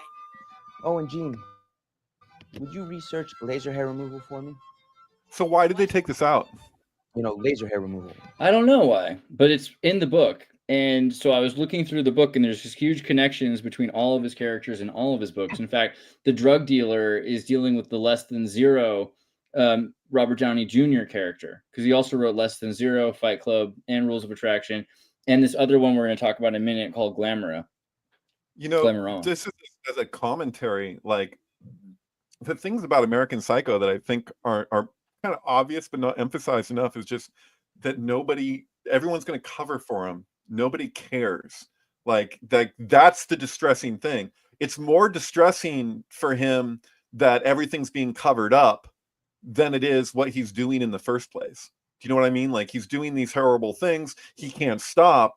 But then the real, mind screw of it is that everyone's going to make sure that nothing comes of it. Like, you know, like, because it's more trouble than it's worth for them. Yeah, it's going to screw up everything. It's going to embarrass his father. It's going to embarrass his family, essentially. That's the major reason. The apartment. So they're not going to, so they're going to get rid of the body. They're going to have, you know, the wolf show up and just make this go away. They don't even care what the backstory is, of like how this dead woman ended up in this closet or whatever it is. You know what I mean? Why is there a hamster in there? Yeah, right. They're just like, just get rid of it. And then it's like, I gotta return some videos. It's like, it's pretty nuts, dude. Right. So like it's pretty crazy. I mean, like later on in the scene, he basically explains to him, he asks him like, how is dad doing? He's like, well, he's still on that ventilator machine. He doesn't know what's going on. How the hell do you think he is? And then he's like, I need to borrow money again. Didn't I send you $7,000 already for the semester? He's like, oh, I need more. And you have it. So why won't you? Are you to help me or won't you? You know, what, like, I mean, I don't see what the big deal is. You're just sitting there in your big tower. And he's like, if you could only understand what I do, but you can't, and you could never even dream of doing what I do every day in this sort of, right. I'm going to put you on the school of hard knocks path because at this point you're too soft. And so he becomes his own father. He becomes a father for his own brother. And it's an I think this is probably the greatest part of the book. And it's the most interesting scene in the movie. So it sucks that they took it out, but it's crazy that they took it out because it would have really tied it together. And it's crazy that Casper Van Dien from Starship Troopers is in it to play Patrick Bateman, American Psycho. It's crazy. But yeah, I mean, the reason I brought it up was because of the book Glamorama, which, so I can find that right there. Glamorama is an incredible book that there's no well, let me just start with this. It's a great book because it took him like the longest to write. He was writing from like 89 until 97. So it took him years to write this book. And it's about characters connecting all of the other books together. So the boy Victor that the girl really wants to have sex with to lose her virginity to, but ends up getting molested by some film student who she thinks is having sex with her, but is actually recording, and she realizes she's being molested by she thinks maybe a film student, but actually a townie at the town that this kid's cuckolding himself by. He's watching her take the virginity. And so she's like, I wish it was Victor. Victor would have been so sweet to me, but Victor wouldn't have been sweet to her. Right. She just thinks Victor's great. Victor's actually like a semi-bisexual narcissist who becomes a male model in New York. And he ends up being associated with a terrorist cell of male models, and that these models are all in some sort of a conspiracy to glorify ugliness. And I'm thinking to myself, man, I want to see this movie, but didn't I already see this movie? Isn't this Zoolander? Right. Oh, and so I started looking into Zoolander, and Zoolander Ben Stiller had to pay an out-of-court settlement of some many millions of dollars for stealing so many ideas from Brett Easton Ellis's Glamorama. So you're saying that there was something was brought to him and he settled? Yeah, he settled.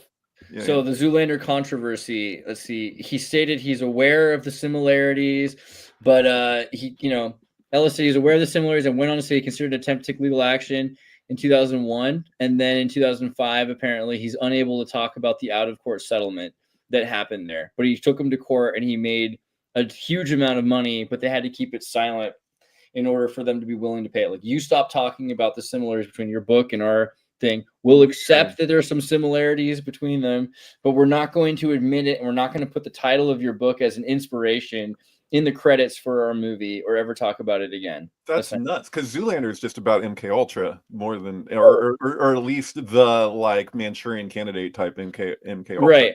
So. And it's a little too funny. So if you read Glamorama, it's very real. The idea that the male models are in a terrorist cell and they're destroying things, and there's a conspiracy to kind of manipulate what people think of as beauty and aesthetic and popular, and that they're all sort of self-absorbed. It's, I think, the best successor to American Psycho of anything that I've read. This is the most. Even better than American Psycho 2? Yeah, no, I mean, because American Psycho, the book, Or rather, Zoolander, also, too. because the book, because also, I don't know if you guys read, but like the books are different. Obviously, I hate to be like, I'm one of those guys who read, and the book is better. But in certain circumstances, American Psycho, the film, is better. I think watching a movie. I read a fraction of what I did Yeah. before 2020. 2020 came along. So many of my habits just underwent this radical shift. I started smoking more. I haven't smoked in 2025. But you know, like I was chain smoking when 2020 hit, and I stopped reading like I used to, which is crazy. Like I got way more into just online so much. You know, I'm You just gotta like, sit on a train on the way to Berlin or something. It'll is change that the way thing? you. Yeah, Yeah, if you're that's a stuck on good a point. Actually, when I if used you to sit on ride a a train to San bus. Francisco regularly, I used to freaking read the whole way. You know, I Yeah, used to there's read something a to lot it. more. I think and I've started picking up reading more than I had been for several Well, I years. mean, I read a ton. I'm just not on the reading on internet. physical Yeah, paper. You know what I mean? I'm for not reading sure. off of tree slices. You know, like what the Maybe we hell? need to get digital, like the rice paper digital Kindle thing, the Kindle to burn your books with, and to. But I think got a fun note on that too. That I actually read American Psycho the book while I was in jail, and I don't think it was supposed to be there because Nice. they filtered all kinds of stuff out. But there was the one scene just to like flex a little bit, like I read books. I don't just watch movies. I also read Right. books. But man, in the Right. book, there's a scene where he goes to, I want to say SeaWorld, and there's like a little kid there, and he ends up like stabbing the kid. And the kid falls down, and no one can figure out what's wrong with the kid. And he's like, "Don't worry, I'm a doctor." And he sits there, and everyone crowds around, and they're like, "Oh, thank God, there's a doctor here." But the way he's writing it, he's like, "I'm not a doctor. I just want to like hold this kid as the life escapes from him, and I can see his last breath." And then he just like gets up and leaves. And it was like that was one of those scenes. Like, man, that it seems like that should have been in the movie because it goes to show that he's beyond just a monster. He's kind of just experimenting. Plus, it makes SeaWorld that much better every time you're there and you're stuck in line with this little snot in front of you. But Somebody in the comments says Thomas went to prison, but you didn't say prison. You went to jail. It was technically it was military confinement, which is a federal ordeal. Although there we go. Bad Thomas. Yeah. That's right on the nose. What's messed up, man, is I was trying to send my friend books. Well, I did send my friend books when he was in prison. And initially they would accept them and he would get the books. And then this was a long time ago. And then they sent me my books back multiple times. And I was like, why am I? And I was informed when I went to contact, because they didn't tell me why. I was like, why aren't my books getting through? And they said, you can only give him books through a pre-approved list that is a deal that the prison made with Amazon. And they're like, they provided me the list of what were acceptable books. I mean, there's quite a few books on the list, but it's still within this particular sanctioned framework. And I'm just like, how messed up is that, man? I was trying to send him books on like they're related to physics, like David Bohm type stuff. You know, it's just ridiculous. I had books that were returned because there were passages in French and Latin, and they were like, "Oh, this could have some hidden messages in it." Nope. Right? What the hell? Yeah, like as though there's like the equivalent of a mental file that they're going to file through the bars with their mind or something. It's like, what is this, man? Seriously, Krishnamurti, the first and last freedom, they wouldn't accept. I'm like, there's nothing like this. Is pissed me off. When I went to the boot camp thing, the desert survival, Seuss program there, where they like make you live outside and everything. And then afterwards, I was supposed to go to this therapeutic boarding school where they clockwork orange you and they make you watch a flower wilt and bloom 6 hours a day. Well, they then have you run around and, it was called the Discovery Therapeutic Boarding School in Provo, Utah. They wanted to send me to. So I went there and I just told my dad already, like I promised him that I would get through the first program without running away, but that there was no, like if I was sent to a second place, that I would just disappear. And he knew that, and he knew I probably would. So he didn't want to make me go, but he promised my mother that he would check it out, right? So we went and we looked at the school, and they were saying, if you're really good, then eventually you get to like wear not just gray shirts every day. On Monday, you get to start wearing a green shirt about 6 months into it.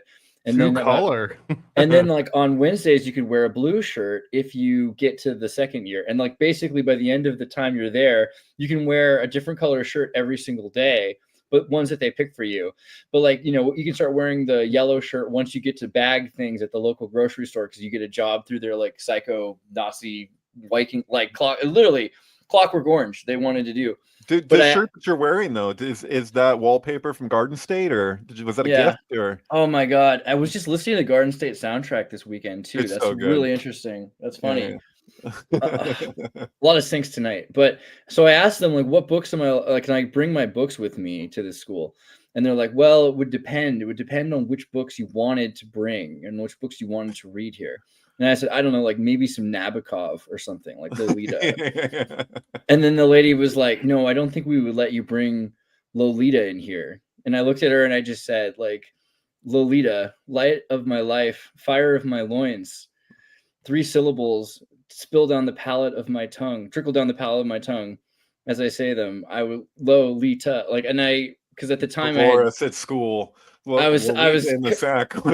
I was trying to make the point though that it's like she's like that book's already in here. It's already in your school right now. And how comfortable are you with that right now? And like I'm not locked in here with you. You're we won't let you have the ultimate cautionary tale against a phoebophile. What is it? What is the other word?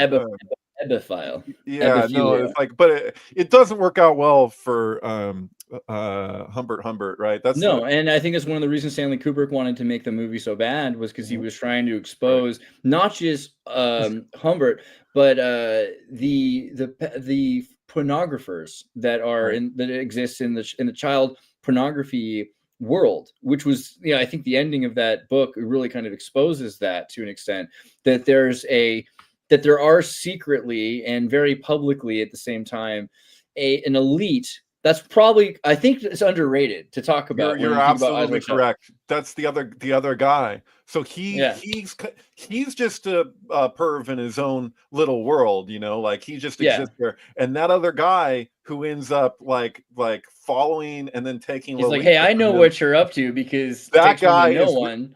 Exactly. That guy's representative of this whole other thing that like he's like that Kubrick and Nabokov are like an early whistleblower for.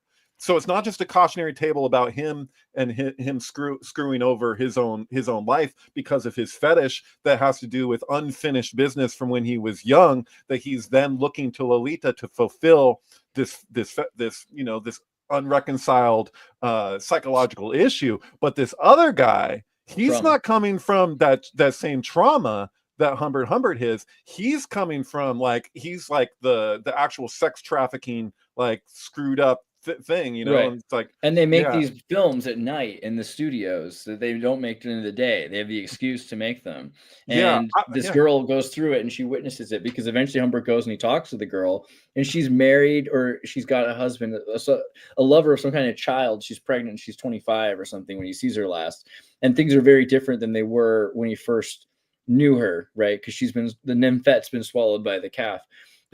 But at the same time, she explains how she for a while did go with that guy and what he did and what their film world was like. And it's, to me, it gets back to Eyes Wide Shut in a lot of ways. There's a reason why Stanley Kubrick was so concerned to bring that up to the public.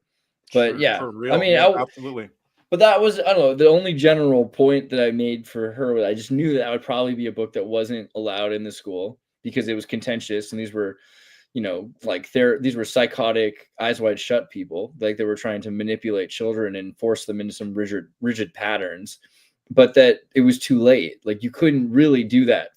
All you could do with me would be to electrocute me over and over again, and then hope that I was so traumatized that you created a new personality that was separate and apart from who I am, and that I already know what that is. So it's going to be a lot harder to do that.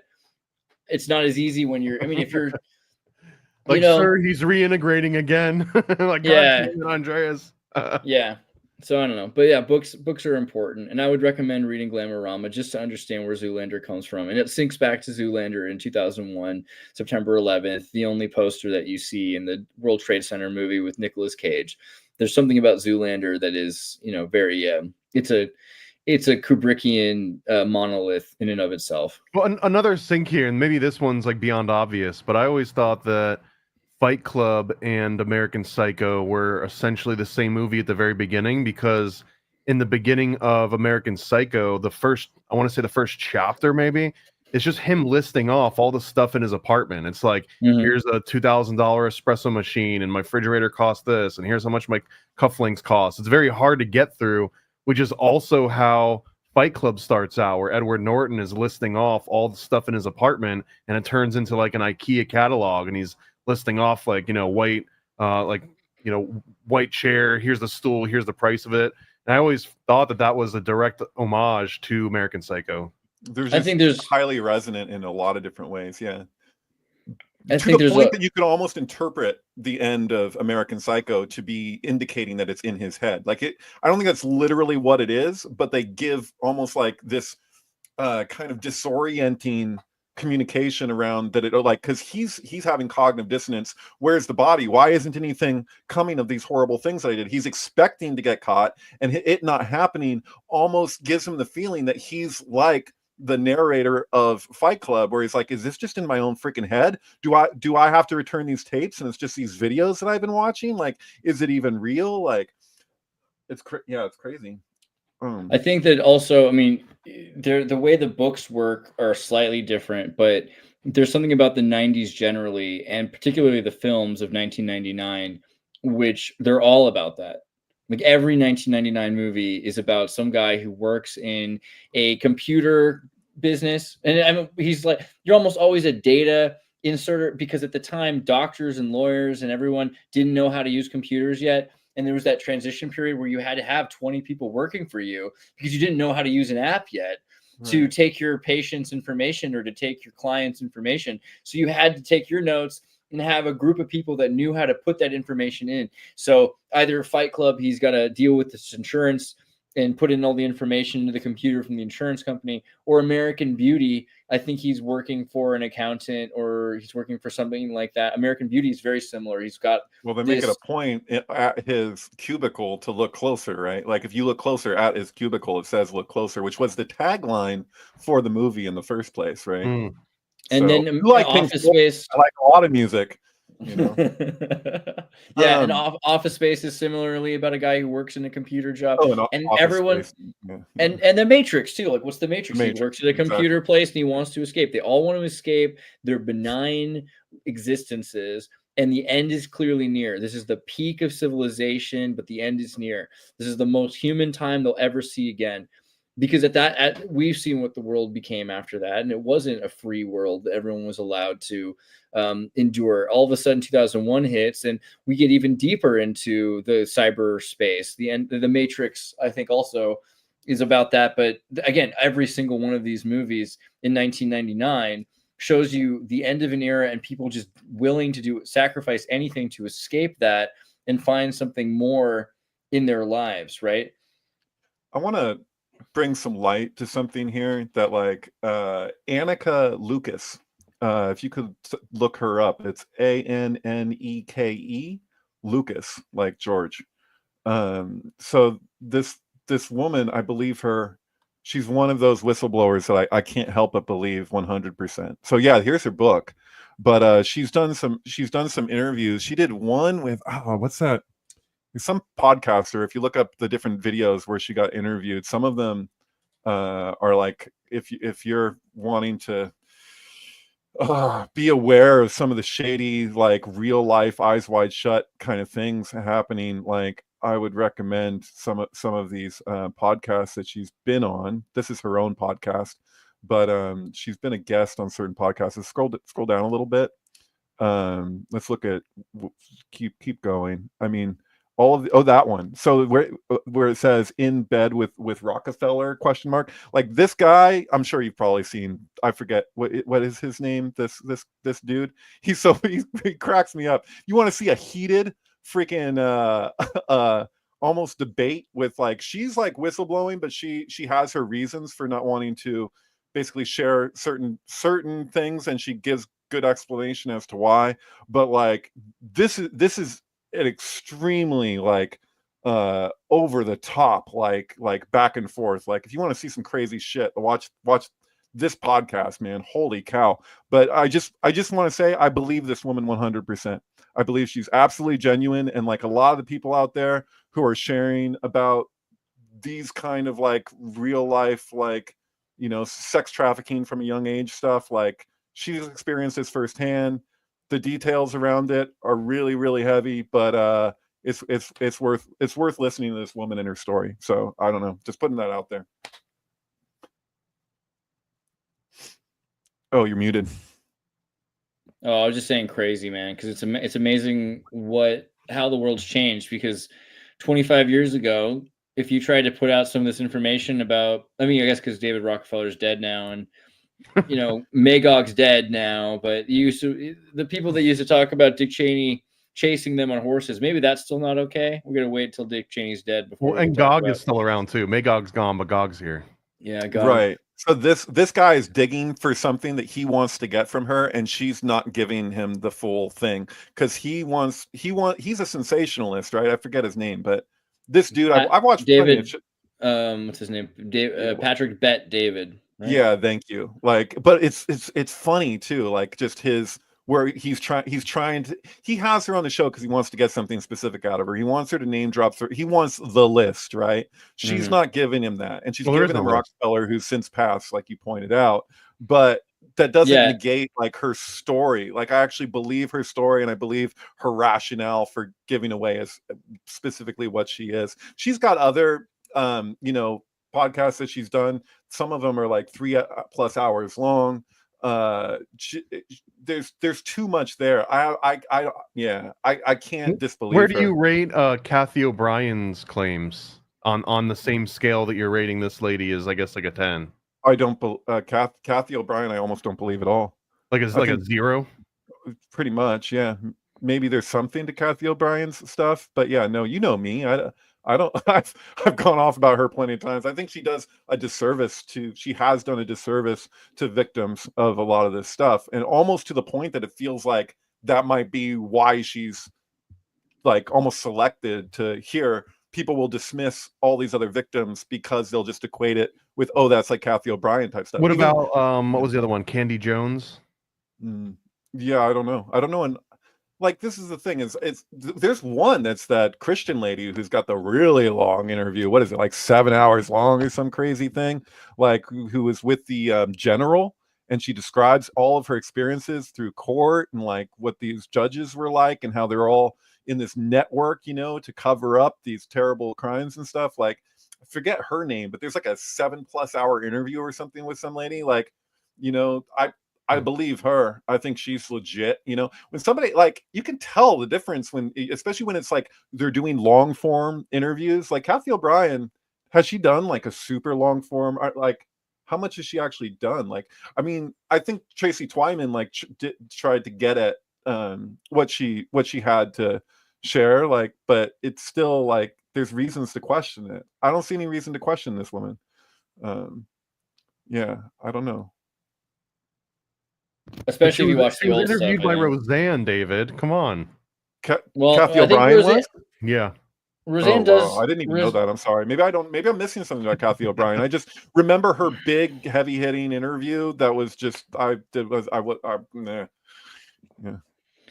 I think sometimes they say things in the past that were, you know, kind of impressive, like to out certain things. But yeah, Roseanne only interviewed her a year ago, so not 20 or 40 years ago when some of this information was coming out and the crazy stories that we heard at the time. I just saw this was the closest to American Psycho that I've ever come across someone claiming in real life were the types of things that Kathy O'Brien was claiming. Yeah, being chased on horseback naked to horseback. Be, the other one was that she had a certain face was carved into her. Yeah. Right, which I think is pretty much like what they're Gene doing. Carroll's episode of Law and Order in the dressing room or whatever. Like, I don't know, man. Sorry, I think that's happening. I want to believe people or give them the benefit of the doubt, but then things reach a certain point where when I'm really hearing out their story, and I'm just like, it's not just that it sounds unbelievable; it's that there's literal like stories will change in specific ways. If you watch a few different interviews with them over time, and you're like, oh, did they like? I can see the reason why they changed that, and it just makes it all more questionable, you know. But I didn't know that Roseanne interviewed Kathy O'Brien a year ago, dude. That's crazy. Okay, Yeah. you know what? I'm open to anything. I could stand reflected. Does that give more credit? Well, it depends. I'd have to watch it. I'd have to watch that. user. No, not that it's Roseanne, but then she got interviewed a year ago. Like, I didn't know that she was still doing stuff. Like, you're now looking up a list of like relatively recent interviews. Like, I didn't even know any of that happened. I just back in the day watched an interview with Kathy O'Brien, which I walked away from being like, I don't believe that lady. I think she's full of it. What's she I saying? think that's where we have to draw the line. We say, no, that I can't believe. I know that it's easy to say, well, the politicians are all corrupt. But then it's a little bit harder to think that a politician who's corrupt also rapes and kills children. I think that's where we have to draw the line. We say, no, that I can't believe. Yeah, that's pretty much the thing. yeah. I don't know if this is just being flippant, but I almost think that it's the other way around. It would be like, yeah, of course he harms, young innocent people, but he wouldn't be corrupt at like a political level. Oh, right. Yeah. Well, it depends, But then who's she talking about? That's the thing, and that's one of the differences with her, with Kathy O'Brien. Like, I mean, I don't know. Like, her all the particulars around her story are just almost, for me, like entertaining it, walking through it. It's almost impossible to disbelieve this particular woman. So yeah, I don't know. That was my experience. I don't know. So I mean, like, you think that that's too sensational? You don't. Your level of reality is that they're not mutilating labias with Magog's demonic. It's the particulars around her story of how it happened for her from a young age, and like her parents' involvement in it, and the particulars around it. It's just yeah, I think she's authentic. And also when she, like that guy, David, whatever, like he puts her on the hot seat, and her response feels so genuine to me, like exactly how I would expect somebody who really did experience these things to respond. And he's looking to her to provide something that he would find from the people who are just looking to sensationalize, or they're doing it for these other reasons. They have these different intentions behind it. Like, her intentions feel very genuine to me, and you can see it when he puts her on the spot, like, this is exactly how I would expect somebody who actually went through these things to respond, which is rare, honestly. Like, there's only a few people out there, women out there who claim to have gone through this stuff, that I'm like, oh yeah, no, this makes sense. What about, I don't know if you've read this or if you're familiar with Michelle Remembers, which was supposed to be the book that kicked off the entire 1980s Satanic Panic. Are you talking about the daycare stuff, the weird underground? That's McMartin preschool and a few other ones, but right, none of that would have happened without this book called Michelle Remembers that started first. And to me, that's like the prototypical version of a Kathy O'Brien disclosure, is the Michelle Remembers book. And it was about this lady that goes and starts seeing a therapist or a psychologist, and they start doing this like age regression thing with her, and then they unlock that, oh, maybe I was captured by a satanic coven as a kid and abused and yada yada. And I really do think that, like, without Michelle Remembers, you don't get a Kathy O'Brien, and without Michelle and Kathy O'Brien, you don't get these like later ones. And so if the later ones are true, then maybe that's just because they've learned, like, oh, we've been through the same things as Kathy O'Brien's and the Michelle Remembers, but we can't say X, Y, and Z because then we lose the audience. They're like, oh, that's too outlandish. So or what you were saying about Freemasons earlier, that it's literally their life like is in peril if they they really were to say certain things. That's it for them. You know, like I remember now they don't have control over their own internet experience. Like they literally, Nobody thinks it's weird when you say this stuff if it's about Africa.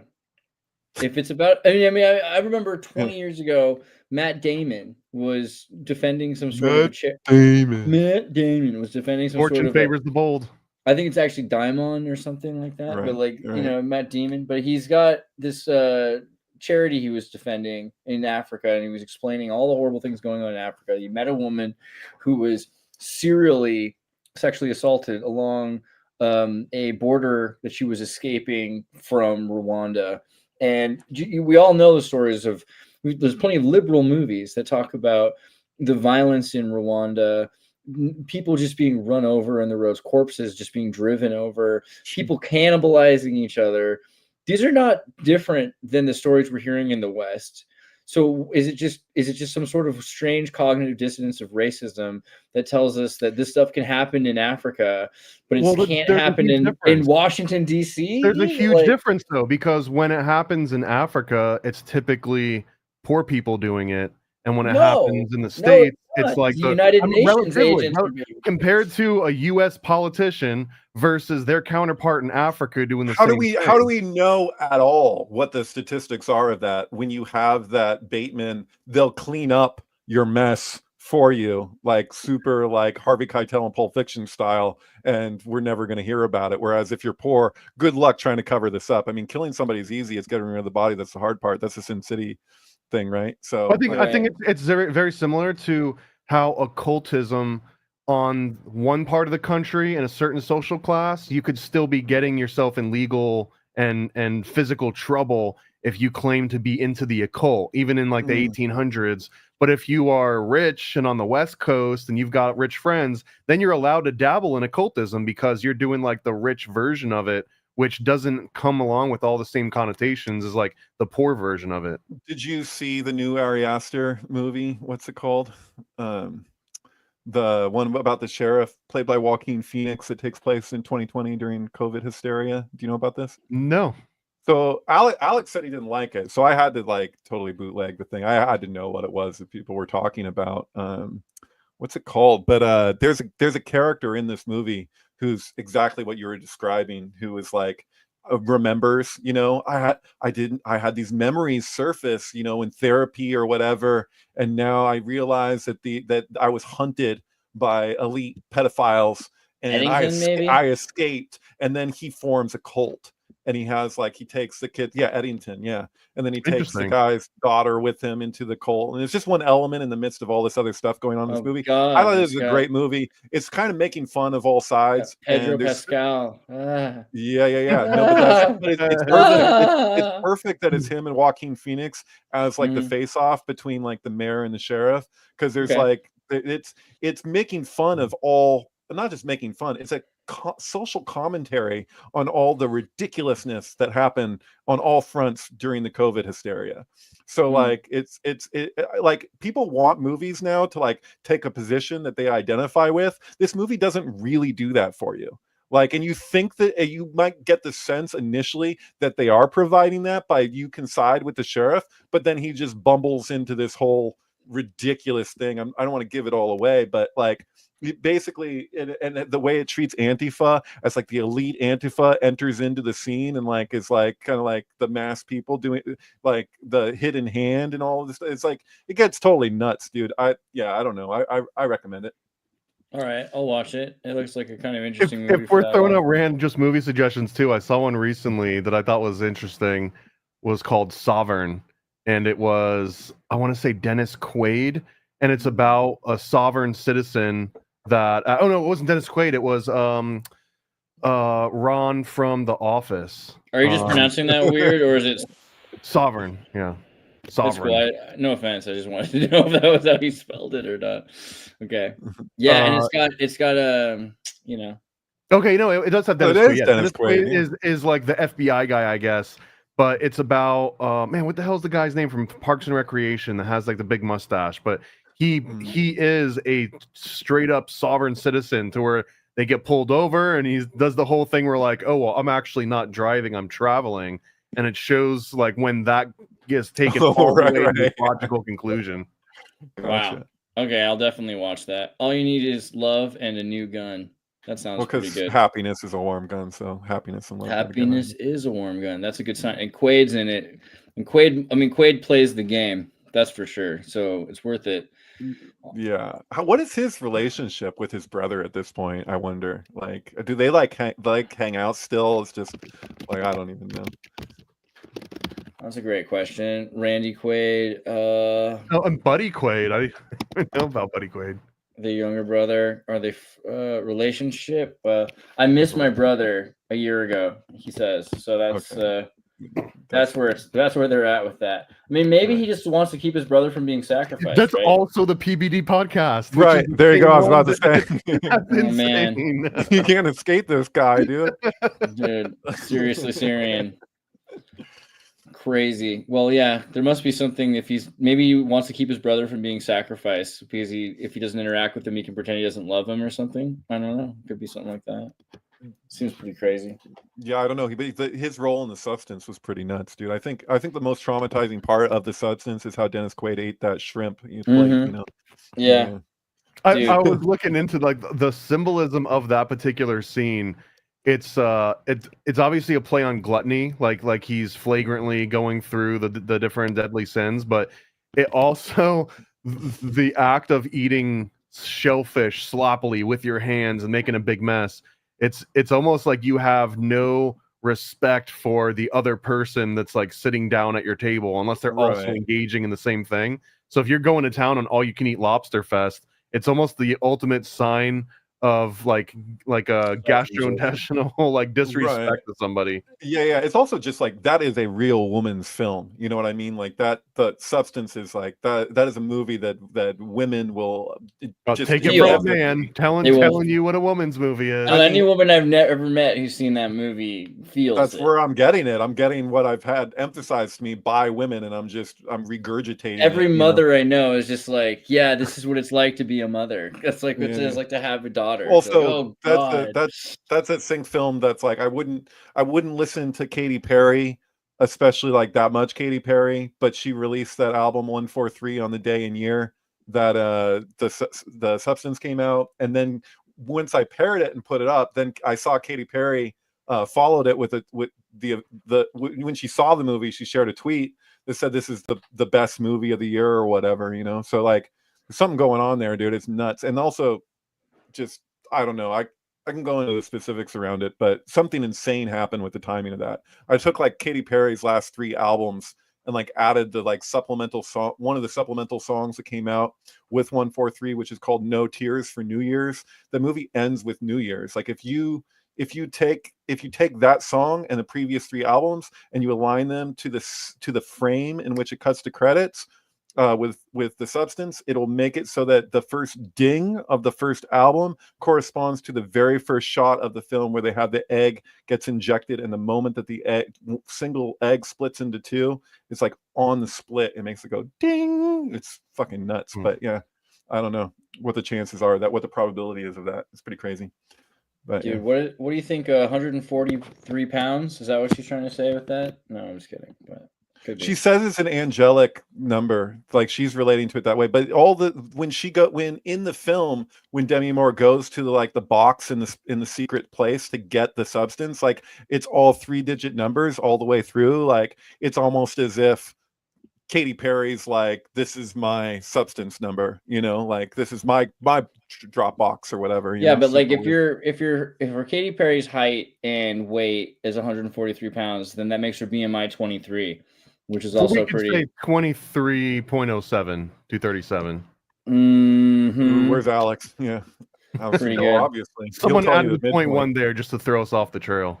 David Charles Plate, ladies and gentlemen, MK Ultrasound 723. Check out your favorite sync flicks. Sweeney Todd is the episode tonight. Click on highlights on his page. You can see all sorts of cool films. Here's Mitchell's and the Machines, finally restored for me because apparently good. That was weird. Last week. Your age? Did you find out why you were like getting an age restriction? No, it must have been a bug. I think because they were freaking out about me being in Europe, and they're like, "Well, you must be pretty immature if you're still living in Europe when you have the chance to be an American." Yeah, I also recommend. I don't know how easy to. If you did a search on my stuff for the Hanged Man Who Laughs, if you just even typed in the Hanged Man, you should get the like film collage thing I did. Yeah, here it is. So this is on Christian Bale and Heath Ledger's like high weirdness, and like it's not narrated or anything. It's just a crazy film collage that just gives like a walkthrough of the weird occultism that surrounds Heath Ledger and Christian Bale and their the application of specific tarot arcana like throughout their film career, and like just strange correspondences all the way through. It's pretty nuts. But yeah, I think it's like, is that close to like 3 hours or something of like 2 hours and 51 seconds. Oh, I think the original version was actually 3 hours, but this is what I uploaded. Yeah. Anyway, whatever. Pay extra on David's plate for the deleted scenes. Also, Paranoid American, are you under Illuminati mind control? That seems like the one to share right now, still on sale. The only way to know is if you get this pamphlet, and better yet, you should probably get like 10 or 20 of these things so that you can spread them out and leave them in airports and playgrounds, don't read them alone. bookstores, and all over the place. They are. Bad things could happen if you read it alone. You should definitely. It's right here. Look at how nice and convenient and small this little comic pamphlet is. So it is so unassuming. It can fit in your pocket. You can fit like 20 of these into your pocket, and it breaks the entire background of the Bavarian Illuminati all the way into modern day. We talk about Katy Perry and Lady Gaga and celebrities, which actually makes sense because the original Bavarian Illuminati backed child pop stars. So it would make sense that they would keep doing that 200 years later. Why would you stop that if you can show that it absolutely works? If it ain't broke, don't fix it. You know, it's not gossip, it's sync. You know, but the same thing could be said for the initiation of Minerva, where you get bit by snakes, right? Like, as long as it works, don't stop doing it. It's a functional religion. Don't stop believing. Never hold on to that feeling. Yeah, Paranoid American. Everybody, we love Paranoid American. He's got the greatest comic books, the best-selling conspiracy comic publishing house in the world. There is no competitor that is quite on his plate. And then Chosen One has a new issue coming out soon, so catch up on Chosen One. Grab yourself some of the Sam Tripoli books. Pretty good. Oh, speaking of, go to chaostwins.com and sign up for Chaos Twins issue 2, which will be dropping, I think, by the end of this year. I'm actually on the other screen. I've got all 24 pages, all colored, ready to go. I just need to get them lettered and get some covers done. But yeah, you can go right now to chaostwins.com and sign up for Sam Tripoli's campaign for issue 2. I kind of like this layout where it looks like Sydney Sweeney's leg looks like Thomas's leg. Like he's just sort of sitting on a yoga ball right now. Yeah, totally. That's pretty good. Yeah, I've got great jeans. I don't know if you knew that. Dude, so good are your jeans. So good indeed. Button there. All right, great. Love you all. Thank you for being here. Let's do it again soon. Probably Tuesday. If not, we'll see you Sunday. Take care. Hello. Welcome to the Xirtus.